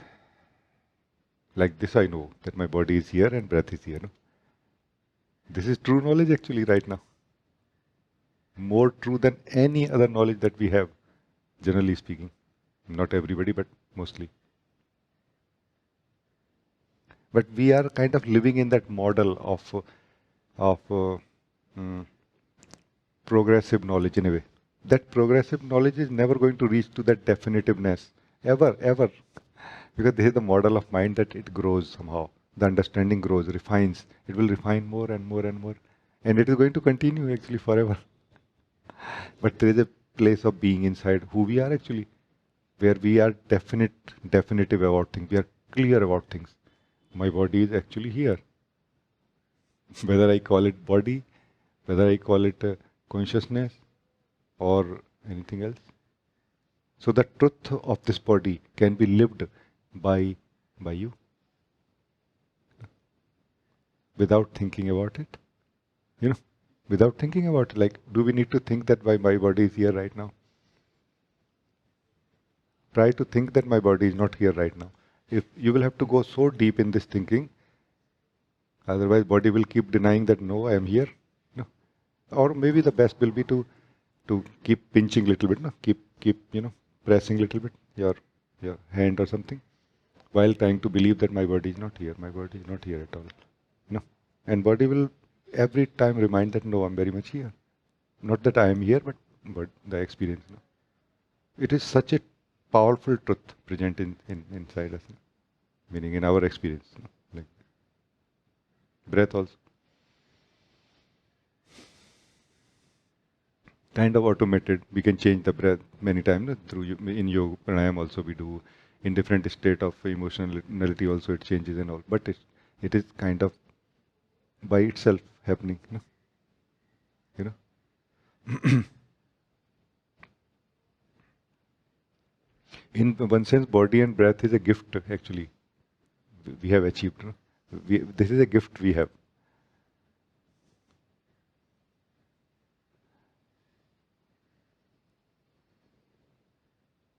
And just living with this body and breath for a few moments can bring us out of all that shaky knowledge into the very stable and clear state of being.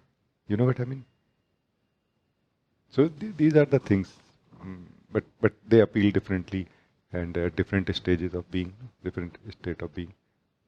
Thank you.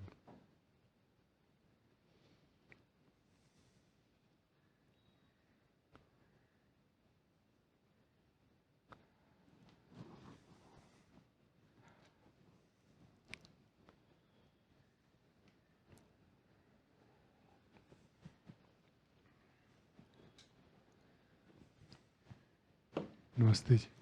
Namaste.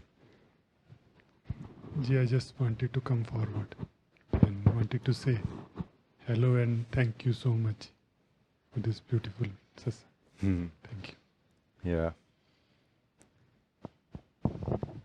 In the ancient wisdom, it is said that there is only one problem all the souls are facing, and there is only one solution for it. What it means is, what it means.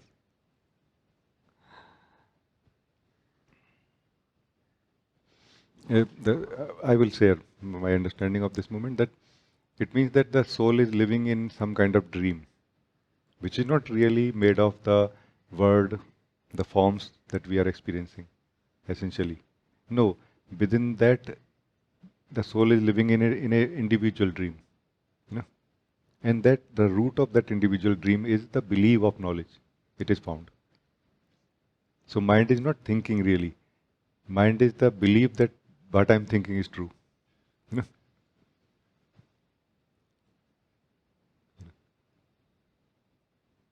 That kind of, there is a sense of a hypnosis really. That, no, what I'm thinking, like kind of what I'm thinking is really true, or up to some degree true, like that. Like we are not able to to encounter that thinking and trying to understand is going on inside me, and I'm separate from it. I just simply separate from it. You know. So like if I said before also that if you can stick to just three things: body, breath, and myself. Myself being the pure self in this case, not the thinking self, not the thinker, not the doer, not the decision maker. No, just you who exists. I am. Body, breath, and I am. Then all that remains is just the mind in a way, or the belief, that sleep, the dream part, from which you have to withdraw yourself into the reality of I am, breath, and body. All three are true. Body and breath temporarily true. I am, the pure being, is true permanently. Like this.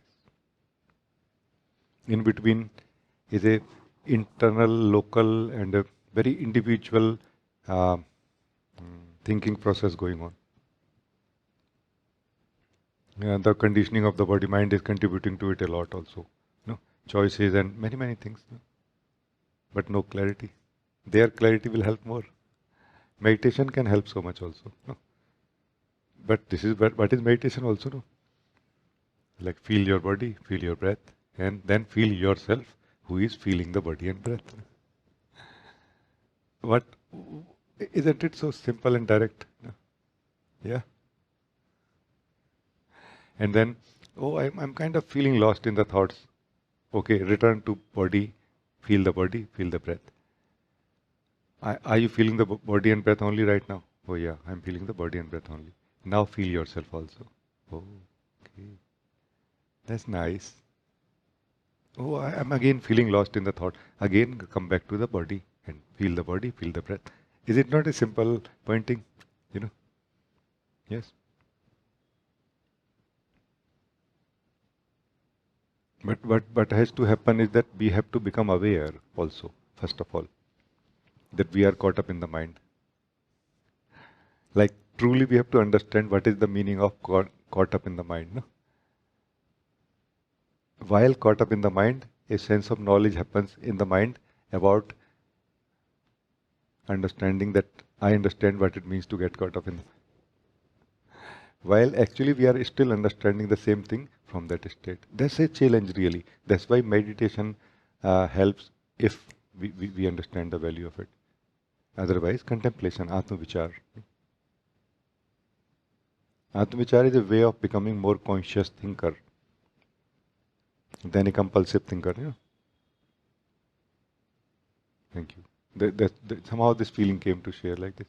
Thank you.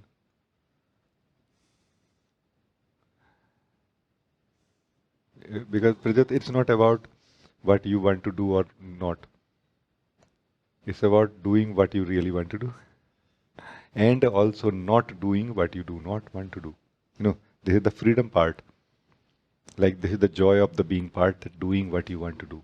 And the freedom part basically is freedom from compulsive doing. You do not want to do that and still doing it. This part. So doing what you want to do and not doing what you don't want to do. This is the real freedom.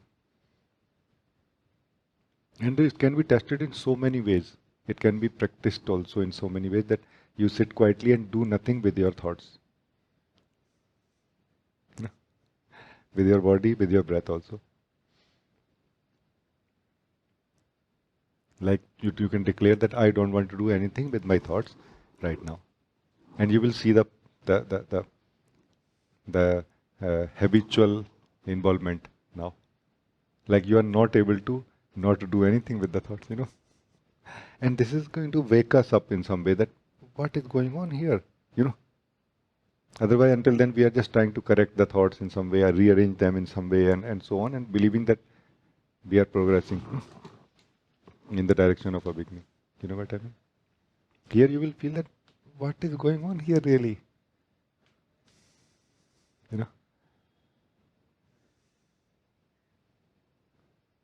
Thank you, beloved.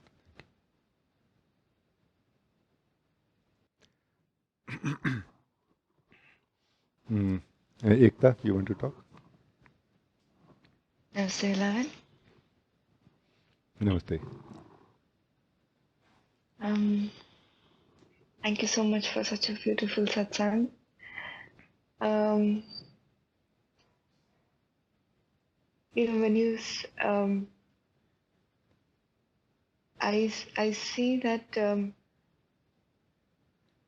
I connect with myself when I connect with you. That's the most easiest way for me to find the connection to myself. That is what I am seeing for the past few times that I'm connecting with you. And the second thing that you just pointed out to Prajot as well, where when I'm doing the just sitting and it is that it's constantly rearranging the thought, and and now when I sit is like, oh my god, I see that I notice that okay, I've gone away with it, and then I'm like, okay, let's come back. I do not want to do anything with it. I do not want to berate myself over it. Okay, I went with it. I came back. Okay, so much better to come back and just be again. And then I feel that little sense.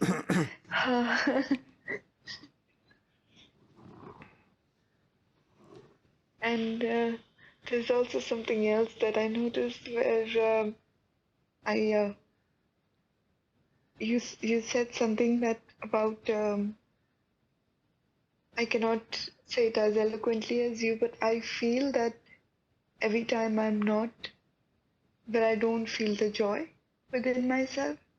That's when I see, that I have gone away from, just being in myself, and that for me has become a little pointer where, oh, now this is being in the mind, where, and the moment I just sit and I come back to myself, I like, okay, this feels home. So please, and no, I could be. I just want to make sure that I'm not going very far from what I listen from you. It's very good actually. What you're saying is very good understanding and very good direction in a way. No? Like this what you said in the end, that feeling the joy of my being, and then it kind of fades away in a way. That then I sense that I'm kind of going out of myself. This is something we can kind of live together right now, and it can be understood in some way, no, more deeply. What happens is that what is joy basically? Joy is a natural experience when we are living in our true and natural state of being. You know, it just happens, not coming from anywhere. It just happens, and then we go out of our natural state or true state into our false state again. Like our natural state is also our awakened state. Okay, awakened in the simple sense, not like awakened, but simply awakened. No? So when we are awake, when we are in our natural state, we are also we are awake also. We are not sleeping or dreaming. No? And then we are naturally experiencing the joy. And then we kind of go into the mind, means we get involved in a dreaming again. And that time you have a very powerful, stable ground now from where you are noticing that my natural joy start fading away anyway. So this is a very good key you have found for yourself, no? Yeah.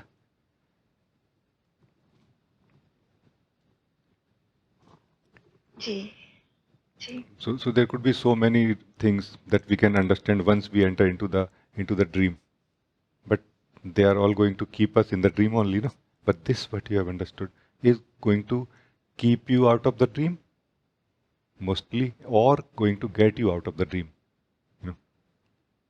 Like This is what is known also as keeping a connection with internally with ourselves while doing everything.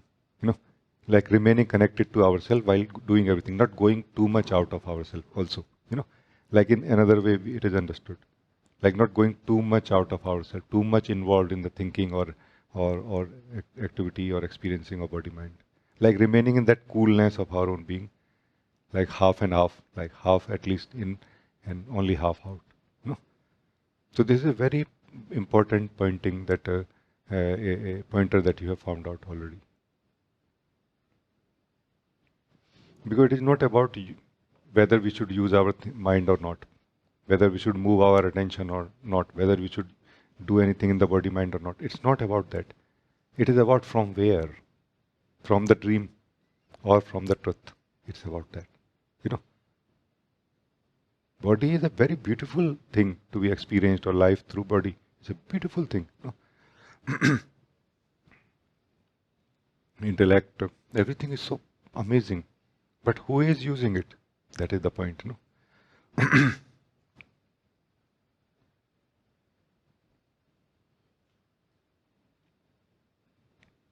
Are we using the body and like experiencing that through the body from our agitated, agitated state, or are we experiencing it from the joyful state of being? Joyful state basically can be also described like there is nothing lacking in the being. When you are sitting in your being, there is nothing lacking. Like there is no lack, sense of lack in me, like this. Isn't it?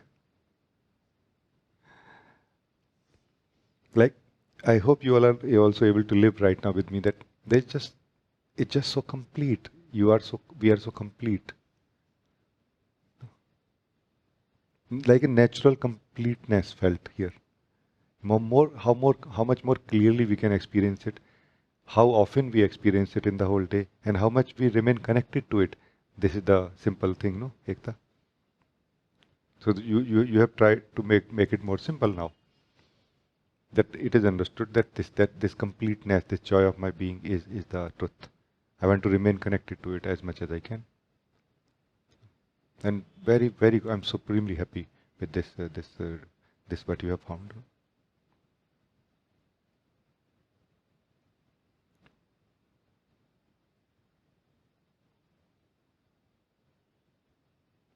Because we are the being Ekta, remember.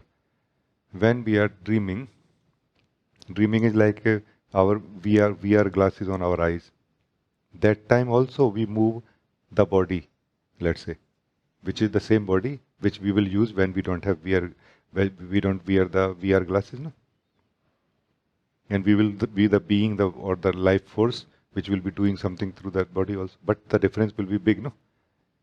Difference will be what we will do, how we will use our life, energy and body for what also, no? This is a big difference, no?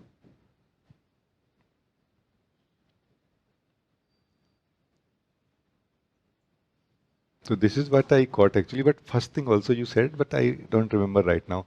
If you feel this is important, you can say again. You said one thing before also.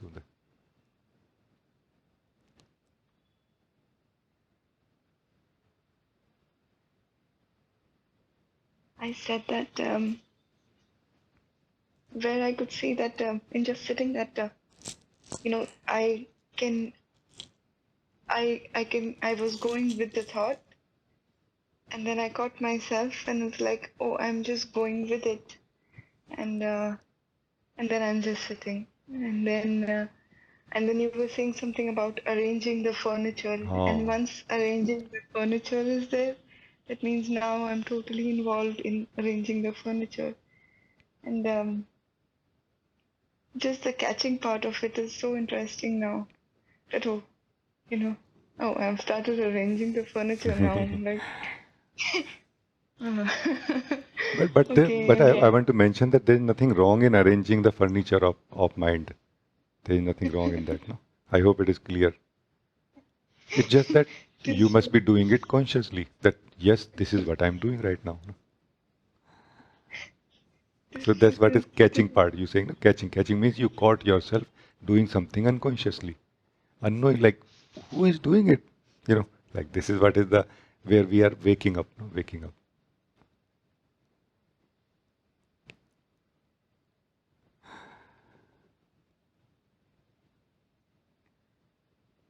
Which is very good. It's very, very good. Thank you.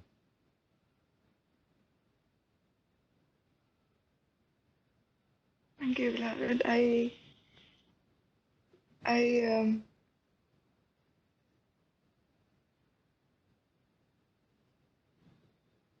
don't know what more to say. It is listening to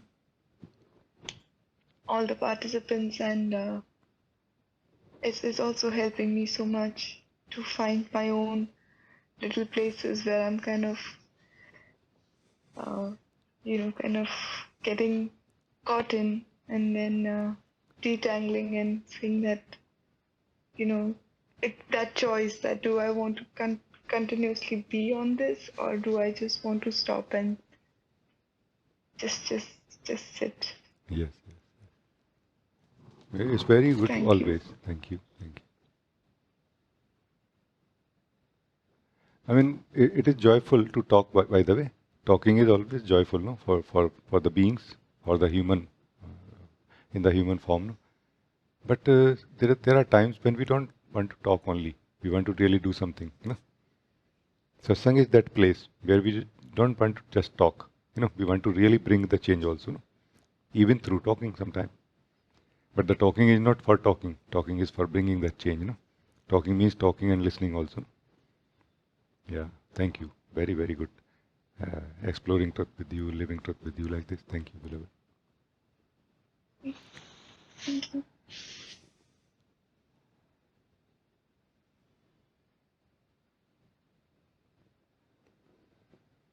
Very, very good.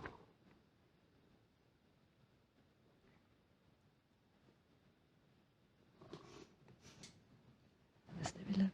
Namaste. Rajee, I just wanted to bring myself in front of you and also wanted to thank you so much. It's already as if you invited us on Diwali, like wishing us happy It feels Diwali. nice, no? It feels very, very nice Diwali, like celebration, happy, joyful, no? Yeah. Yeah. Thank you for your presence here.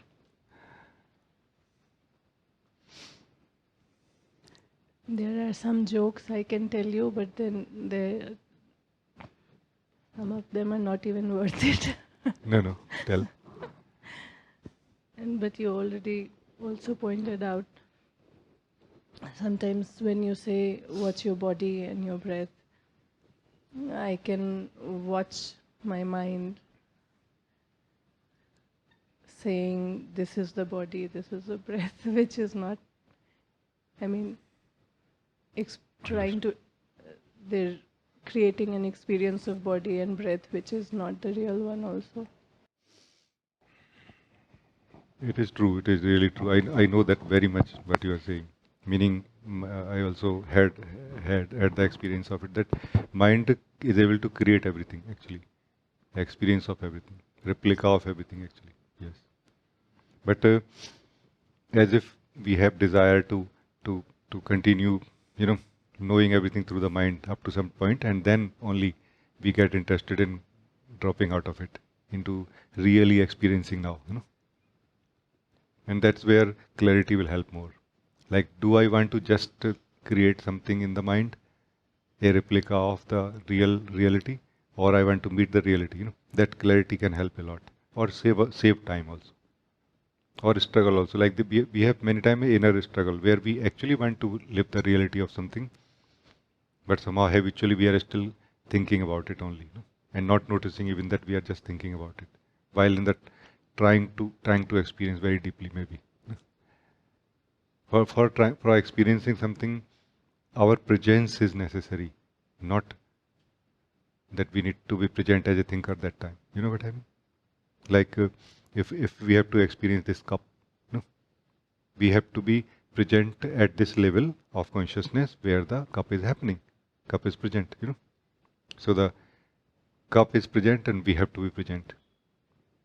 But at the level where of consciousness where the cup is happening, So if we want to experience the body, we need to be present where the body is present right now.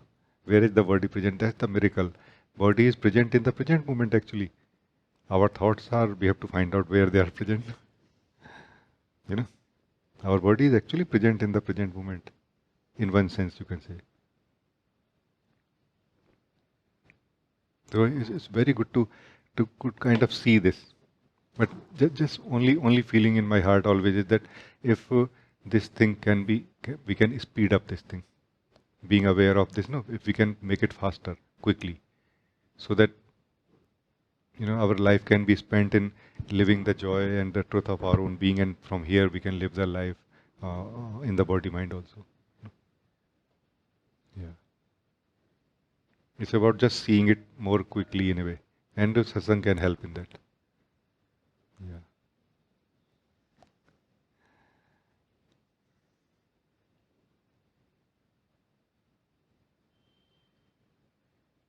So very good. Thank you.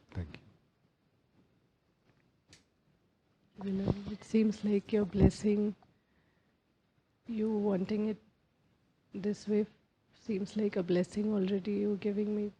And I really, really thank you for that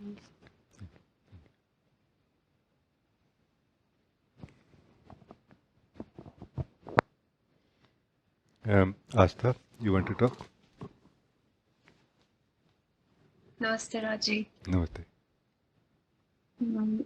Rajee, I wanted to share that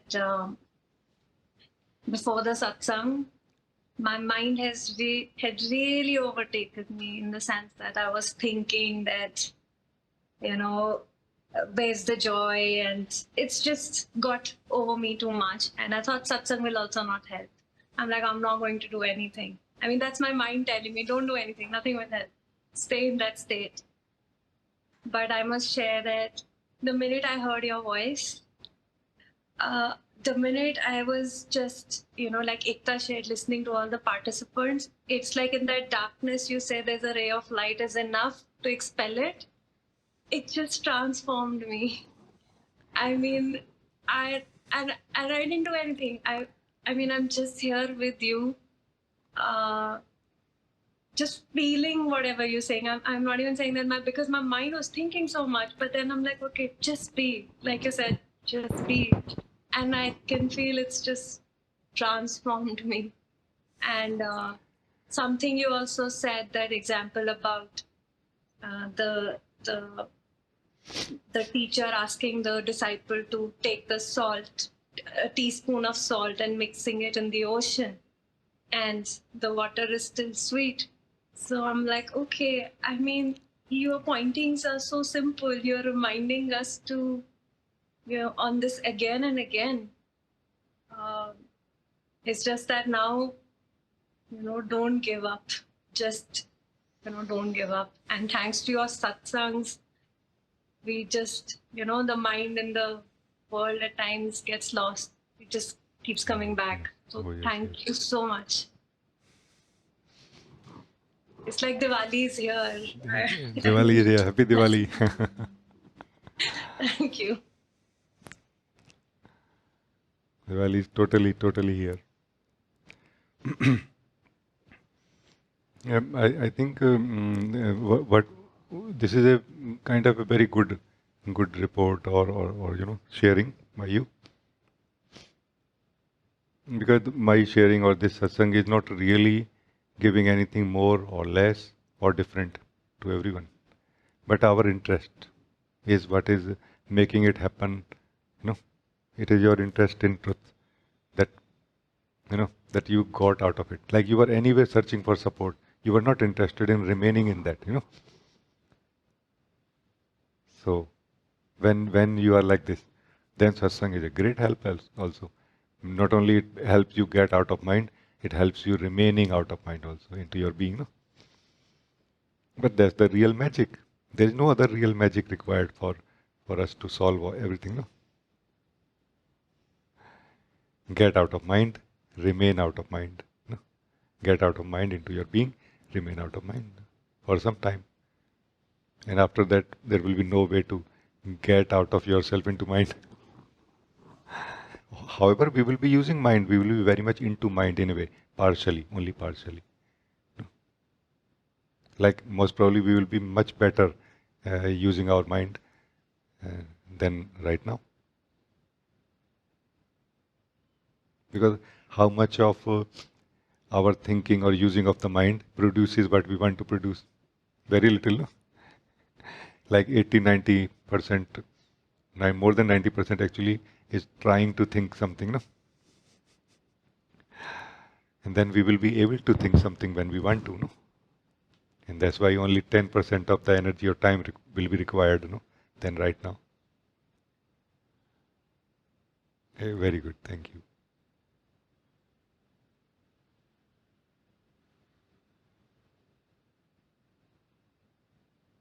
Very, very good.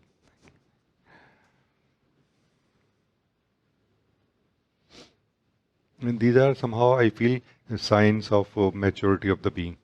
That you start sensing that what works or what helps. Or what I want to, like you were able to get out of your mind. Then you are happy now. So this kind of maturity is what is our real spiritual growth. Spiritual growth is not really about experiences, spiritual experiences. They just happen, in different scenarios for different reasons. No? Maturity. Like let's say he experience that, oh, I'm experiencing myself. Then I experience that I got myself. I'm totally myself now. No? And at some point, I experience after that I lost myself. No? What will save us here is not these experiences, but a consistent, a stable being, no? Who is clear that when I was experiencing that, who or what I was actually that time, what I was getting out of it. No? Like, so this is why clarity helps much more. Clarity is awakening basically, no? And let's say another scenario.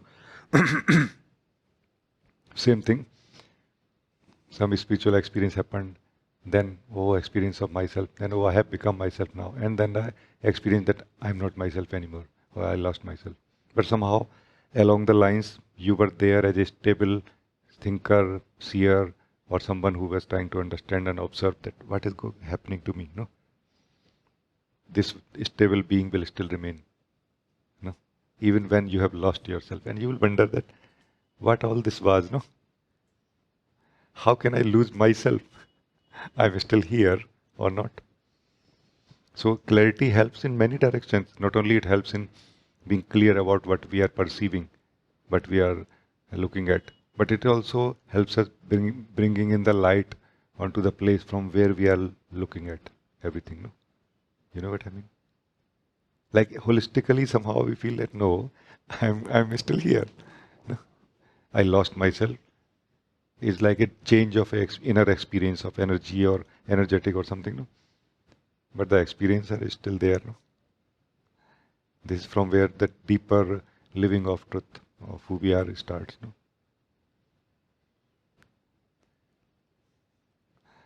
Where we feel that, okay, to live myself, where we feel that, okay, to live myself, I don't really need to depend on my energy states.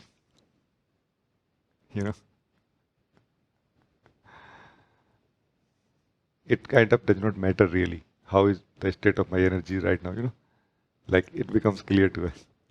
It doesn't matter what I'm thinking right now or not, whether I'm free from thoughts or not, whether my mind is full of thoughts or not.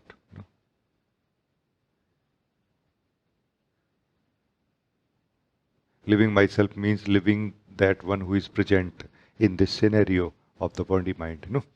Living myself means living this self, this you who is present right now. And when we will live, that time when we will not be doing anything with this scenario of the body mind, with this content. That is what is fundamental meditation, just sitting or being in the being state. Like you who is present in the body mind, not doing anything with the body mind content. That is meditation, just sitting in the being and not doing anything.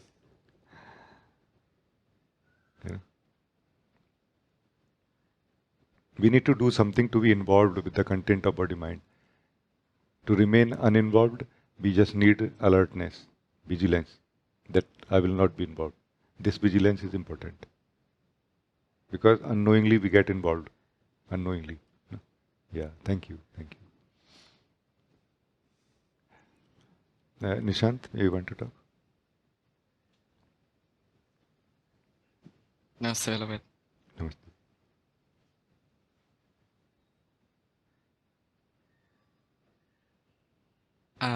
I would like to explore something. Part of it you've already addressed, yeah, but still I would like to try.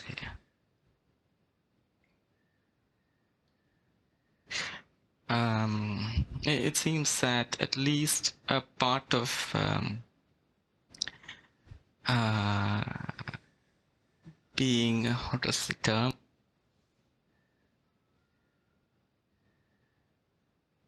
Sorry, yeah. At least a part of being caught up in the mind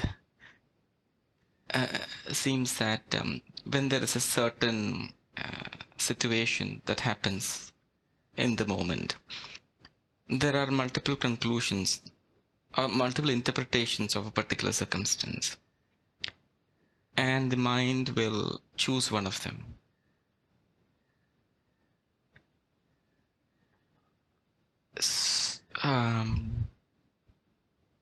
And kind of we attach ourselves to that conclusion.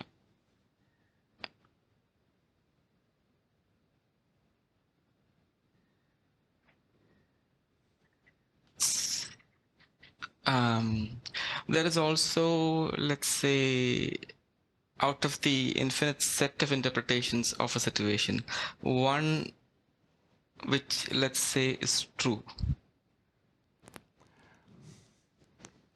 Even if we attach that ourselves to that interpretation which is true, in some sense it can never be true because the circumstance is always changing. Now, looking at it from a different perspective, it appears that there is always a propensity to attach oneself to something. There seems to be like a stickiness. Yeah. Like just sitting, normally one wants to just attach ourselves to something, so Instagram, all those options are there to attach ourselves to, yeah.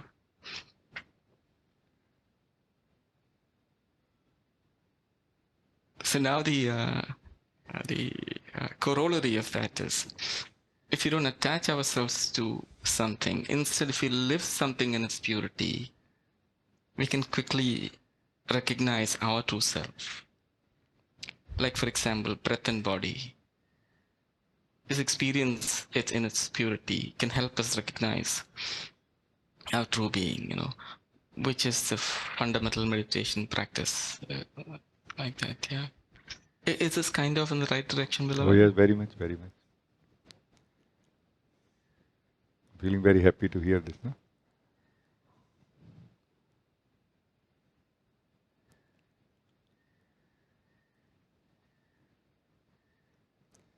It is not that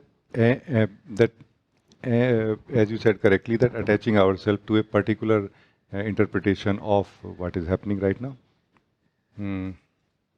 Somehow, first of all, this can never be really the truest interpretation, because the situation is changing always. Not only the situation is changing, but the one who interprets, meaning the place from where we interpret. Interpretation happens from a certain state of consciousness, of the central consciousness of the changeful aspect of ourself. No? The changeless never interprets anything. It just encounters as it is. No? Body as body, breath as breath. Like it interpretation is the last thing it would like to do. The changeless that we are would like to never interpret. It just want to look into the eyes of like everything, like, okay, this is the thing, and it is able to look into the eyes because it is not trying to interpret, it is not trying to like kind of, sorry, is kind of too ugly, sorry, not like this. If it is ugly, it's ugly. If it is beautiful, beautiful, like this. So there is something within that the changeful aspect of ourselves. And there is a central, what we call consciousness, or what we call central mind. It tries to interpret actually.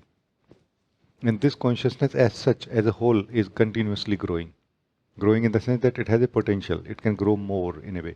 It can experience more and it can know more about life. And as it will know more about life or experience also, its capacity of interpretation will also grow. And that will change its interpretation about the same thing also. So it's a very complex thing, but you have understood the essence of it, no? So not only not only the situation about which we are thinking is changing, but the thinker itself, its capacities also are changing continuously, meaning becoming better, more capable of thinking. Yes, yes. But this what we are talking about right now, this can be known or can be seen from the place of our own being, from where we are not trying to interpret. So we are not trying to, Nishant, I hope it is clear to you definitely and to every one of us that we are not trying to interpret the interpretation. We are trying to just look at it. What is the interpretation? No? From the place of being, from where there is no desire to interpret anything in any way. No? This is what is just looking, no? Just seeing. That yes, it is true. Something inside me is trying to interpret and trying to freeze that interpretation, like a favorite interpretation, you know. Yeah. That's, Nishant, what I mean that when I say that ultimately the knowledge at this level of the consciousness is experience only, no? It is part of what is happening in this moment. What is happening plus the interpretation of it also is part of what is happening in the moment. It's not separate from it, it's just one thing. And when this will change, the whole of it will change. Not just that what is happening will change. You know, the interpretation of it also changes. Like this is the... I have this feeling to share something if you don't have anything to say. The Nishant, the thing is that let us try to understand something very basic. That Kabir says like this, that आप ही दंडी, आप तराजू, आप ही बैठा तोलता है. Meaning it is the same being, same truth, which is the weighing machine, weighing scale, which is the stick of the weighing and the pot, and which is the weighing itself also. Who is the one who is weighing is also made of the same thing. What is known nowadays in some, expressed in some way in contemporary, spiritual expressions is that everything is made of consciousness. Everything is made of same consciousness. So the same consciousness has divided itself into many things. It has divided itself into the situation. It has divided itself into the observer of the situation. It has divided itself into a thinker of it. It has divided itself into a interpretation of it also. No? So through dividing ourselves, we are this consciousness in this case. Through dividing ourselves, we can experience so many things. But Nishant, none of them is ultimately true. Ultimate truth is that which remains even when we are not making any effort. No. This is a result of our effort. No. Of trying to divide ourselves, the consciousness, into as many as possible. No? And then the return journey in a way. No? Our body mind will continue, the mind consciousness will continue dividing still. It is the function of it. But you, the core consciousness, somehow returns to your undividedness of being. And you will one day discover that neither the situation or the event of life which I am experiencing, nor the interpretation, nor the mind which is interpreting, nor who I am, none of it is separate or, from each other. It's just one thing. So this is a journey from dividedness to undividedness somehow. How much more undivided? The more clear the truth is. Truth of truth, no? Because there is only one truth. That is known, but it is known differently. It is known as mind, body, thoughts, situations, interpretations, so many things. That's why dhyan and satsang, just sitting and doing nothing, we return to our natural, original undividedness of being, from where our original wisdom wakes up, natural wisdom wakes up, and we are able to see the truth as it is. And it is found that truth is never divided.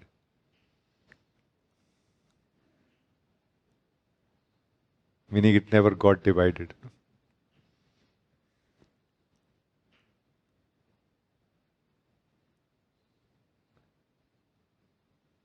A very beautiful expression about impressions in the soul or in the mind. That expression is like this, that the soul is like a cloth, a piece of cloth. And the impressions are not really like something like a dye, something printed on it.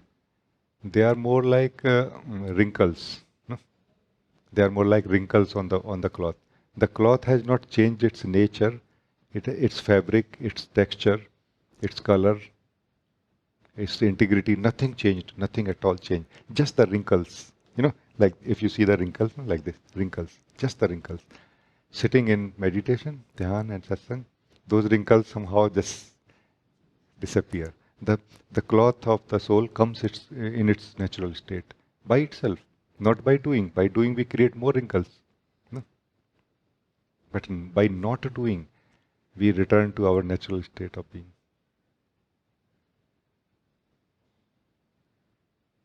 Then those impressions which are being projected onto everything that we are experiencing, that projecting does not happen anymore. Our perceiving is pure more and more now. And the problems are found less and less in life. Struggles are found less and less in life. Divisions are found less and less in life also. Because ultimately life is not really divided. It is like a doing of the same one in one sense. No? So beloved, thank you. That's all I felt like sharing. Thank you. Thank you, beloved. Thank you. I think it's very, very good time. We end now. I felt very, very happy to meet all of you, beloved.